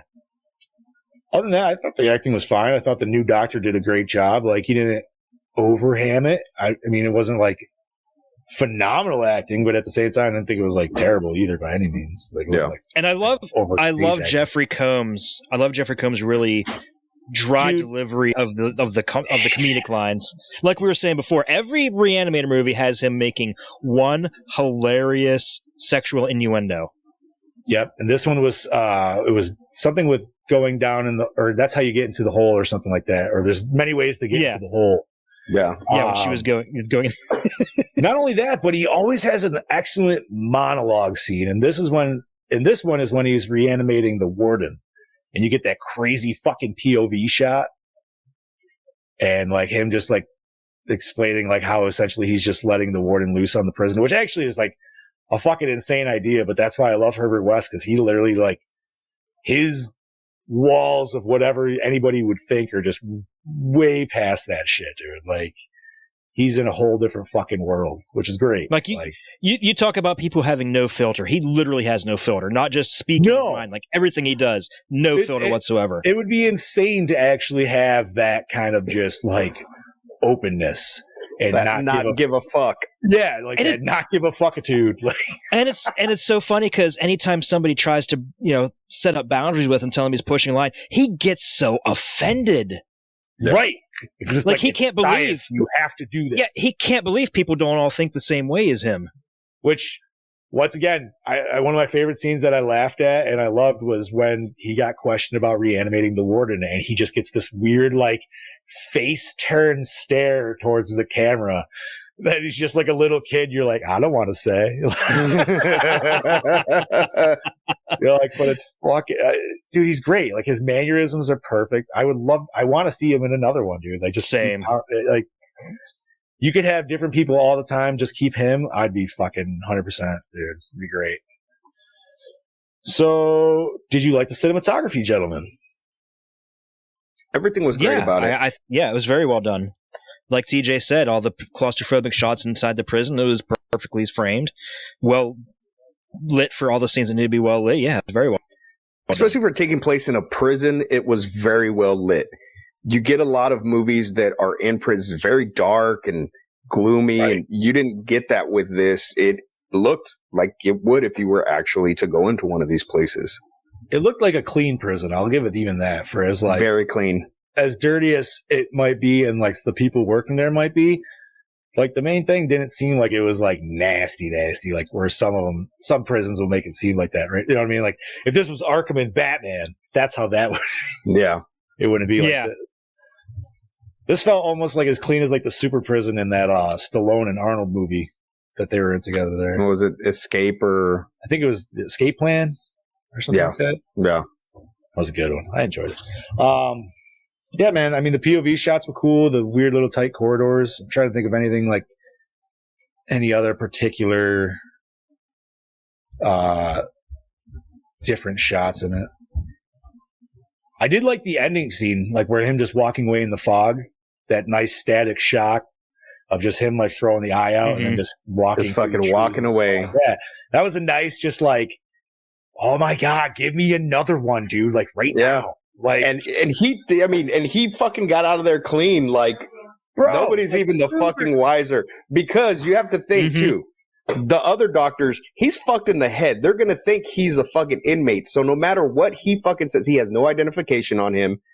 Like, there's no way for him to validate who he really is. Unless, of course, they have like photos or something of the staff. But he's cradling a fucking severed head. Yeah. And like, he clearly did something there. And whether the head, so I kind of saw some opinions on this, and now it kind of like swayed me because I'm not really sure. But like, it was said that some people aren't sure if the head laughing was supposed to be like legitimately she was laughing like the guy in the first one, or it was just in what's his name's head. And I think it was in his head because there was no reaction from the police. Other people. Right. Like, I feel like the dude holding the head, if you see the head start talking and laughing and blinking, I'm going to fucking chuck that thing or even kickball it. You know what I mean? But like, it's not. Yeah. But did they know did the police know what they were walking into? They probably didn't. But I feel like if you saw that head like talking and shit, it wouldn't take you more than 2 seconds to be like, what the fuck? Nope. Like, see, and I want to go the other way. I want to go the other way and say that she actually was laughing. And the only reason I say this, what's different between her and any of the other zombies or undead corpses, whatever. She's got that shit. She has the fucking, that electric shit in. I forget what they called it. I know. EPC, wasn't it? Neoplasm or something. No. Something plasm. Yeah. God damn it, dude. But yeah, and I think because of that and the mixture of the serum that she actually was still alive. I mean, because what's his name in the first one? Like, his head was alive the whole time, but he had to keep getting reanimated serum to do it. And he wasn't at the conscious level, obviously, because of that shit. I mean, honestly, I don't know. I really don't know if I think it's just left up to interpretation at this point. Like, in my head, I feel like she's almost is alive, but it doesn't make sense with the reaction of the police. Because to me, like, they'd be like, ugh. You know what I mean? Like, I don't know, if it was if it was in his head, he would probably see his sister's face instead. So I don't know. Right, like, well, he was calling her his sister at the end, so maybe, like, I didn't know. It would have been cool if maybe, like, they did a little overlapping of her face. Yeah, like a morph. Then that would definitely answer your question right there, but... I'll have to ask Bossman, see what he thinks on that one, actually. We'll have to have Bossman ask Brian Usna. There you go. Even better. Hey, Yo, man. Find out for us. That's a good intervw question right there. Yeah, Scoobs. Remember that shit. And So then ask him last question. What the fuck happened with House? Well, when we get House to Re-Animator. Right, like 2 years too late. It's like, yeah, but you don't need Bush, dude. Just give us a president. You can still give us Bush. I wouldn't care. Oh, yeah, I'd still fucking watch the fuck out of that, even if it was Bush. Yeah. Just set it in like 2007. Yep. You know what I mean? There you go. And get the actor from That's My Bush. Oh, my yes. God. Oh, fuck. Holy shit. That would be great. You might have just made my new favorite Re-Animator movie right there. Like, that's my boo. Oh, shit. So, did you like the premise, gentlemen? Of course. I loved it. Yeah, dude. Re-Animator in prison. It was, like I said, I mentioned it a few times. It fits well with the series, man. Like, it just does. Definitely. Can't go wrong with Herbert West. No, dude. And Combs just brings it so well. Mm-hmm. It's like, nobody else can play that, dude. Nobody. It's like he's not trying to deliver the line, because they're just so like fucking just bland and dry, but it works so fucking well. Like I said, dude, it's his facial mannerisms, dude, just the way his like poses are, and like just to stare down. Like Chad said, like when he gets legitimately offended if anybody questions anything he does, like no. It's like watching Ryan Reynolds act, and you wonder how much of it's actually acting and how much of it's just ad-libbing. Yes. Ryan Reynolds, I'm going to say like 90% ad-libbing, 10%. And I love Ryan Reynolds. Do not get me wrong. Watch him in Hobbs and Shaw, and you'll know exactly what I mean. I'm fairly certain 90% of his lines were completely ad-libbed in that movie. Wait, Ryan Reynolds was in Hobbs and Shaw? Yes, it's so fucking great. You have to watch it. You have to fucking watch it. God damn it, I never really planned on watching that movie, but now I have to. He's hilarious. Ryan Reynolds is America's sweetheart. I mean, listen, dude, I've been watching him since Two Guys, a Girl. Which is funny because he's Canadian. Yes, right? Yeah, but dude, can I just say, random like offshoot, I feel like most of our great comedic actors of the last 30 to 40 years have all been Canadian actors, dude. And I don't care if he's Canadian. He's still America's sweetheart. But I mean, like, everybody, dude. Like, yes. Oh, he is, dude. Like, he makes his wife men question their sexuality. Yes. He is my. I don't give a shit. Oh yeah. I am straight as fuck, but Ryan Reynolds is my man crush. He is my man crush every Monday. I think that, yeah. It really does, dude. Like, how can you not? Like, that's why Wesley Snipes hated him on Blade 3, because he didn't want to admit it. Alrighty, gentlemen. Might be right. Right. We are on to recycle, rewind, or remake. Rewind for days. Love this movie. Rewind. So I'm going to say rewind, but I'm going to add a fourth R, and I'm going to say re-release. Yes. Give us a Blu-ray. If you can give us a 4K, give us a 4K. But if you can't give us a 4K, just give us a good 1080 Blu-ray with the widescreen cleaned up. No, you know what we need to do? We need to add a fourth R for reboot, as in reboot the series, bring it back, make more sequels. I'm making that change. Okay. Oh, fuck yeah, there we go. That's fine. Rewind and reboot. So speaking of reboot, I feel like we should mention there is a rebooted Re-Animator that came out in, I believe, 2016. Is there?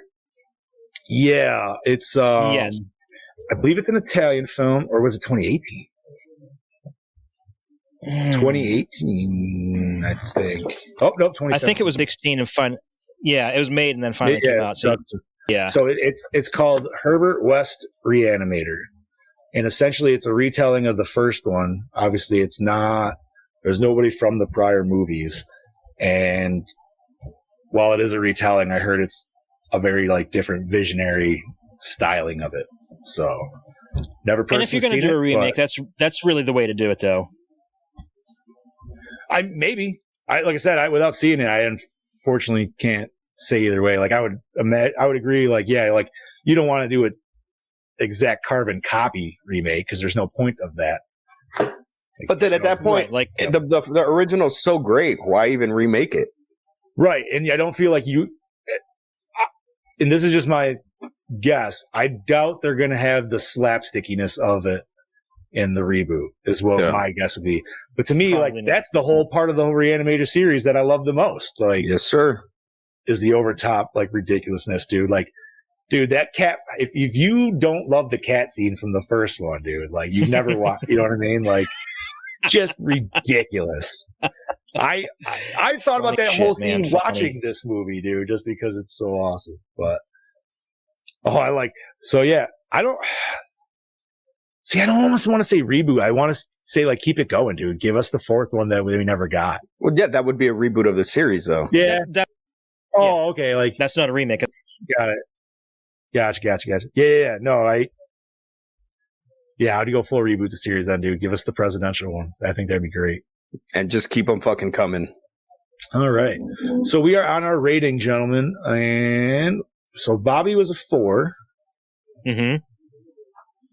All right, Scoobs, drop it on me, buddy. I'm going to go 3.5. 3.5.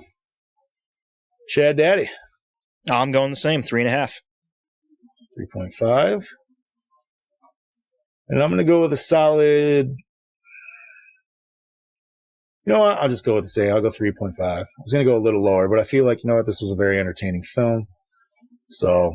That it was. Yeah. Like. And like I if said, you haven't watched a Re-Animator, then you might be a little offended going into it. But all right. And that gives us a total of 3.6 for Right on. 2003's Beyond Re-Animator, which isn't bad because Brody said a 3. No. And TJ said a 3.5. Wait, yeah. Yeah. So. That's right. Yeah. But this movie was a breath of fresh air after the last 2000s movies that we've done. I think the next few movies, which is funny because we were still in the 2000s, but somehow this one was not hindered by the issues of 2000 movies. Yep. For sure. No, this and maybe because it had such a lower because it had such a lower budget. It wasn't one of those big film studios trying to make a horror flick. And you know what? Sometimes that is the best case scenario because you're going to think a lot harder and more outside the box when you are constrained with a tighter budget. Yep. So, and Brody, what we got next week, sir? Well, drum roll, I believe please. this was the Boss Man's pick, if I'm not mistaken. Yes, it was. And we are covering Dead Heat. Buddy cop film. Yeah. Treat Williams and Joe Piscopo. Yeah, 1988. It is on Tubi. Yes. Oh, nice. Tubi, Sling, Amazon, Vudu, all that good shebang. But hell yeah. So get ready for that shit next week. I haven't watched that since I've been a little kid, so I honestly don't remember shit about it. I don't think I've ever seen it. Never seen it. Never seen it. I looked it up when we talked about it last week, and I've never. All right. Uh-oh, I think we lost Scoops for a second. No, I'm here. Oh, you froze out for me for. Was that what? Sorry, buddy. You were in the thinking pose. That's why. Well, that'd be nice then. We'll all be refreshed. I don't know where Bobby stands on that one. I feel like he hasn't watched it either, but I could be wrong. But you know what? Let's just discuss what we're doing for the rest of the month here for the first month of spooky season. Yeah, baby. Yeah, we've got interesting picks. After that, we have which is my pick. That was my werewolf pick. Yes. And I have only seen part of when I was a little kid. So this is essentially going to be a whole, like, almost first time viewing for me. Like, yes, fuck yes. I used to love the covers. The covers of those films were so great walking into the damn video store and seeing the Howling covers. It was so great. Mm-hmm. Fuck yeah. And then after that would take a little dip. After that would take a dip down with Amityville so that 3D. one. So I've never seen it. I've seen the ending of it. I've seen the ending of it, like, I swear to God, like 5 times. I know how it ends. I haven't seen the rest of the film. Okay. I'm hoping we don't get incestual brothers and sisters in this one. Dude, I was just thinking the same thing. I was literally thinking the same thing. Listen, if we don't, This get one's that, better then than it's 2. already a 3's step better up. than 2. Okay, then that's all that matters. My thing is, I want to see if I can find this in like old school 3D because I definitely got some old school 3D glasses, dude. I feel like I need to watch it right. That would, you know what? Amity 1 through 3 was one of the video packs that they had at Walmart, but I don't know if it was in 3D or not. John. Hey, it's better than part 2. I mean, that's John, not saying much. Do you have a Roku? I do. Yes, I do. Let me look because there is a Roku app of drive-in movies. It's called Drive-In something, and it has a whole section that's nothing but 3D movies. Oh shit! Get out of here, dude. Like That's it has Parasite in 3D, the one with Demi Moore. It might have it. It might have it. It might not. I'll check here after I get off. Really? Yeah. That's awesome. Fuck yeah, dude. So, if you guys don't mind, I'm just going to go full through spooky season, dude. Like, no, be my guest. Do it. Okay. Because I mean, sometimes we do this. It just gets everybody's whistle a little bit. And, maybe Brody will feel a little better after he hears it. What's after that? But then bringing in for October 4th, or the first Monday for October, will be Wolf with Jack Nicholson. Fuck yeah. Love me some Nicholson. That's a Bobby pick. October 11th, my pick. And I've been waiting this one for a hot minute, but we are covering Night of the Creeps. You're going to love it. I love that movie. We get the deliciousness of Tom Atkins. Yes. There are 2 separate endings for that movie, so be careful which one you watch. Oh. Then we need to... So you need to remind me that when we get closer. Yeah, we need to make sure we all watch the same one. Yeah. I'll watch both. Fuck it, just to see. Because the first time I saw this movie, it was on USA Up All Night, and the ending that I saw was completely different from the actual original theatrical ending. So that's my preferred ending. And then the Blu-ray has both versions. So I don't know which version you'll be able to find. Really? Mm-hmm. So if you can find the Blu-ray and get it there before, I would highly suggest that. Brody said you redeemed yourself. That's fair. That's fair. Hey man, like I said, you can't be all Greeks.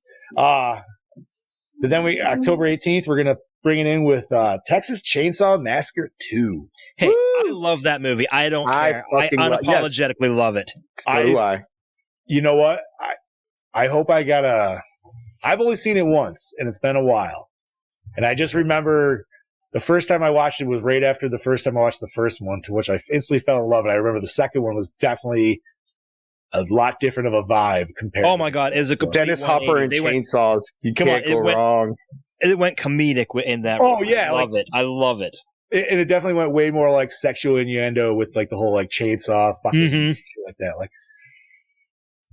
but it's also 10 years after 15 years after the fact, something like that. I can't remember. Like, I don't remember if it says 10-ish. Yeah.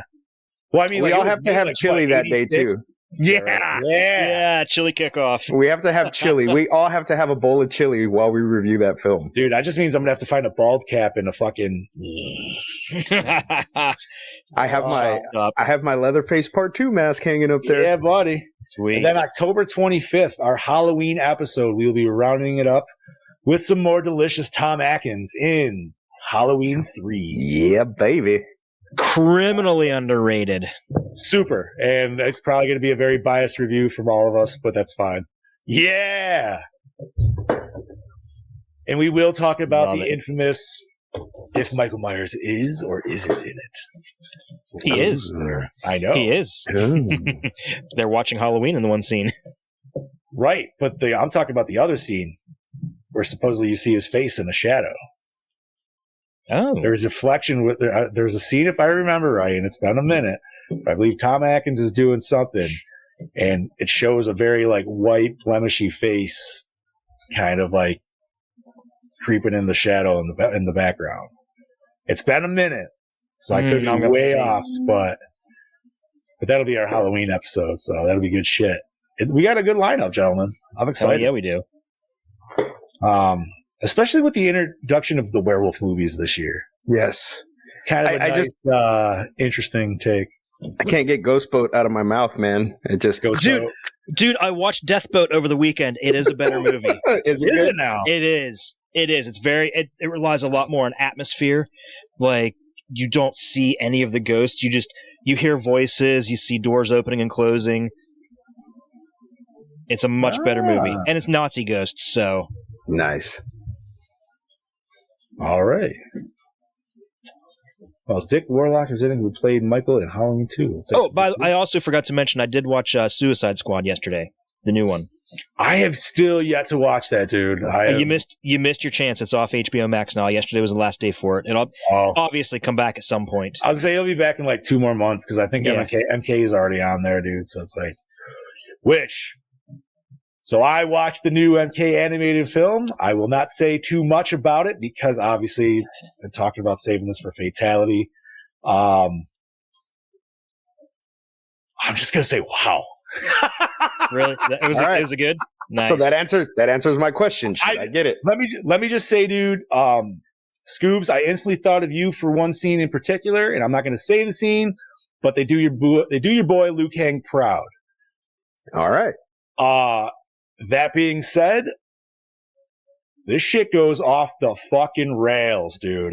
Just for what I want to say so much, but I don't want to ruin anything for you, gentlemen. Don't. I haven't even done it for Brody.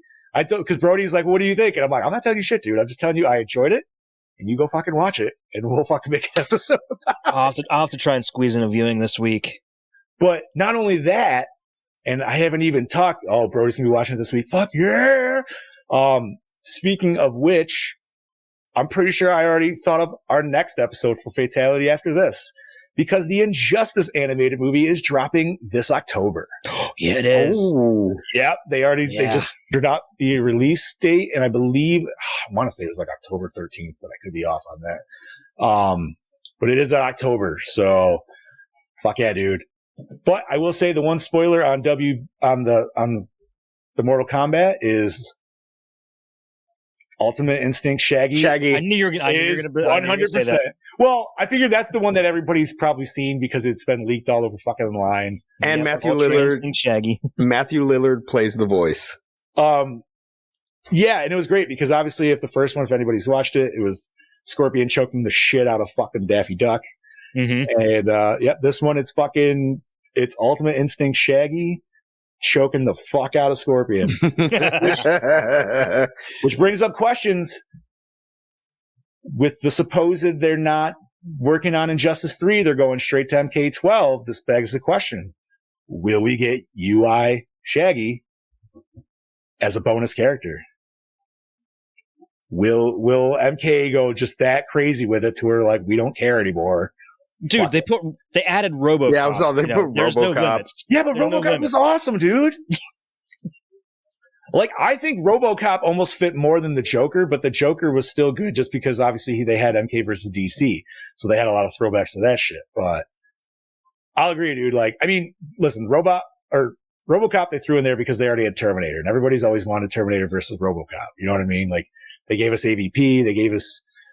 I'm still sad they didn't give us Freddy versus Jason. We got Jason versus Leatherface. Like, that was still good. But it's like, dude, I want them to just do a straight horror game. I know it won't ever happen just because of licensing and shit like that. But god damn it, dude, if NetherRealm could ever just somehow pull it off to get like all the horror icons. Dude, if they can make Terrordrome but their own, like that would be amazing. Well, that's what pisses me off because a game like that could happen. Yeah. Because it's a win-win situation for everybody involved. Every studio involved will get a cut. You either get part of a profit or you get no money at all. Right. And it's like, think of all the, especially like mainstay characters that you could have, like, if we go from like 80s or 70s and up, you know what I mean? You got Leatherface, Freddy, Jason, Michael, but dude, like, you could have Candyman, you could have Chuck. Like I said, Terrordrome has already made it, and it's excellent, but it's like, dude, you're never get it unless you have PC. So it's like, dude, we need something for like the console people out there. And look at what they've been able to do with Dead by Daylight. They fucking put Pinhead in. They got fucking Stranger Things. They got fucking licenses from everything. They got Michael. They got Leatherface, Freddy. The only one they don't have is Jason. Obviously because of the Friday 13th game. Like, but I mean, just, I don't know, man. I would love for them to make a actual like fighter with all the horror icons, dude. Like, because I think they've always done great with their bonus characters. I know a lot of people don't like the bonus characters in the game. I get a kick out of it. Yeah, dude, like, I fucking, like, yeah, okay, it's Mortal Kombat, but it's like, dude, Mortal Kombat makes so much sense with a lot of these characters, and at least for me. And I feel like they always write a sweet little backstory that it makes, you know what I mean? Like, you're like, okay, that works. Like, Freddy was fucking awesome in MK9, dude. Like, it's still one of my favorites today. It's just too bad they had to go with the remake instead of the original Freddy, but we'll take what we can get. You know what, though? I will say, that's the only thing that actually makes me enjoy the remake Freddy. At least that version isn't MK9.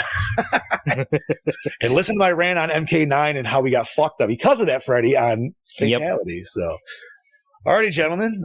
Is there anything else we want to talk about and discuss in horror news? Or I would like to say that apparently the Venom sequel, Let There Be Carnage, got bumped up to October 1st now. Yes. It was originally supposed to be the 13th. Awesome. Fuck so yeah, that's awesome. Yeah, a lot of people are saying that the huge bank that Shang-Chi made over the weekend is what we can thank for that. I've heard phenomenal things on that. It was really good. I did go watch it. I want to see it, but I know I'm not going to have time to go see it because we're too busy trying to get stuff done at the house. Thankfully, right around mid-October, it'll be thankfully available on Disney+. Mid-credit scene was great. Good Phase 4. A lot of unanswered questions. All right, we like that. Yeah. As a Marvel fan, for sure. And I feel it ties into the next film that's coming out, which would be Eternals. Strange. Oh, Eternals. No, Eternals is out next, and then Spider-Man. Yeah, we don't get Strange until I think March. Yeah. Really? I thought Strange was before Spider-Man. No. Nope. Spider-Man comes out December 14th. Right, I know. Why did I think Strange was November? I think that was the original release date. It got pushed back. So I'll be full of honest, dude. I know nothing of the Eternals, and I really don't know if I even care to watch the Eternals. I've tried, I watched the trailer for it, and I was like, I don't know. I'm sure it'll be great, dude. I'm sure. I can't really say much. I can't really say much because I don't want to give anything away about Shang-Chi, but if you watch Shang-Chi, you'll get a lot of like hints that kind of point towards the Eternals. That's all I'm going to say. Well, I figured as much because obviously Marvel's always got to tie into their next one that's going to drop. But yeah, I don't know. I don't know. Something about it is just not my kind of vibe for some reason. I'm on the fence. I'm on the fence. I mean, it feels too serious. It feels too serious. Maybe that's what it is, or maybe it's not superhero enough for my taste. Maybe it's, I don't know. For me, it feels like kind of like Thor: The Dark World. How it was See, I too did serious. Not like Thor: The Dark World, dude. Neither did I. It was too serious, and then when they went to Ragnarok, I was like, yes, this is the formula I want. Ragnarok this one just great, dude. Fantastic. I feel like Eternals will bring in a bigger threat than Thanos was, and so that's why it has to start off serious. And I think that movie will change the course of Phase 4 in the MCU. I don't think Marvel has ever. So a bigger threat than Thanos? Are you thinking maybe Galactus?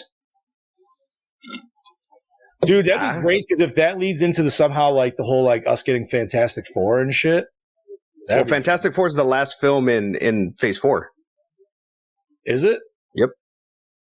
Have they said who's been cast at all? Nope. All they showed was the timeline, and at the very end was Fantastic Four. Listen, if I don't get John Krasinski as Mr. Fantastic, I'm gonna be fucking pissed, dude. Because I think that was one of my favorite WandaVision rumors, and I'm so sad that didn't happen. Yeah, Krasinski as Mr. Fantastic, Reed Richards. Yeah, dude, it'd be amazing. Like, he's a great actor. He's ripped as fuck now too, so he could definitely like have that look. But like, I don't know, man. I feel like Marvel Studios have always picked their characters like, besides Brie Larson, pretty fucking well. So, yeah, we'll see. I'm gonna hate on Captain Marvel. I don't give a shit. We'll see what happens. And like I said, I think a lot of stuff will be brought to light with Eternals, and there will be a lot more questions after Eternals. Fair enough. And I know Bossman hates. I know he fucking cannot stand Marvel films, but with Shang-Chi, I love martial arts films. I love old school martial arts. Well, that's why I want to see it, dude. Yeah, like, and you guys will love it if you appreciate the old school Shaw Brothers films. Man, I grew up watching that shit with my dad. I Yeah. was gonna say, I just want a dude with a really long white beard going, oh. We don't get any of that, Yeah. but that's pretty All I damn get- close. You said that, and all I can see is Pai Mei. Yes, that's exactly what I fucking pictured too. But it's a really great film. Great film. Great martial arts film. I'm not gonna say it's a great Marvel film because my daughter, when she went to go watch it with her friend, she's like, I didn't really see how it fits, and I was like, well, you'll see later on. Well, the Abomination's in it. We know that. Oh yes, And Wong. Yes. Ooh. And that Dude, is can Tim I just Roth. say, That is Tim Wong- Roth as Abomination, too. Wong's, the new disturbing facts from Wong is possibly my new favorite meme of the week, dude. If nobody's ever seen them, go look for it. I'll have to look it up now. It's always the one where it's him walking through the portal when he's like, don't do that spell. But it's always like shit. It's like, what's the company that had made the White Vision? Sword? It was like Sword has all the vision parts, so it probably has sex tapes of Wanda. I'll be back next week with more fucked up information. And it was the other one. I'll It was have to like look this up, thanks. it was like Peter Parker coming in from, or Peter Parker technically isn't blood related to his Aunt May. I'll be back with more fire. Yo, man, listen, dude. As disturbing as it is, right? Yeah, but it you're doesn't not matter wrong. because she's with Happy, and God damn it, she better stay with Happy. 'Cause that just makes me all. That just makes you happy. it does. I'm in love with Spider-Man's aunt. Alrighty, gentlemen. Well, I think that's about it. Oh, Dude, we're at one the last 2-hour thing about plus this mark. Yeah, we are. Yeah, we're gonna get in so much shit for this. One last thing about this movie, though, about this actual movie that I got to say, the barking scene. Oh yes. Was that stolen from WW fucking F when Vince McMahon made Trish Stratus bark like a dog? Or maybe they. Oh, God. Yeah, I don't fucking know. I don't know. That would have been I feel like right it was around the same roughly era. same time. Yeah, Yeah, same it was. shit. But one more quick thing. AEW just fucking tore WWE new asshole last night. That's all I'm gonna say. All right. AEW is definitely the top brand for sports entertainment. Awesome. Nice. All right, gentlemen, I think that is it. So I'll start us off. I am your Fluff Master Supreme, the not so mean Big Johnny D, saying adios, Gorehounds. Your Chad Daddy saying sayonara, bitches. This is your host with the Ghost Scuba Steve saying, see you later, motherfuckers. Dum dum.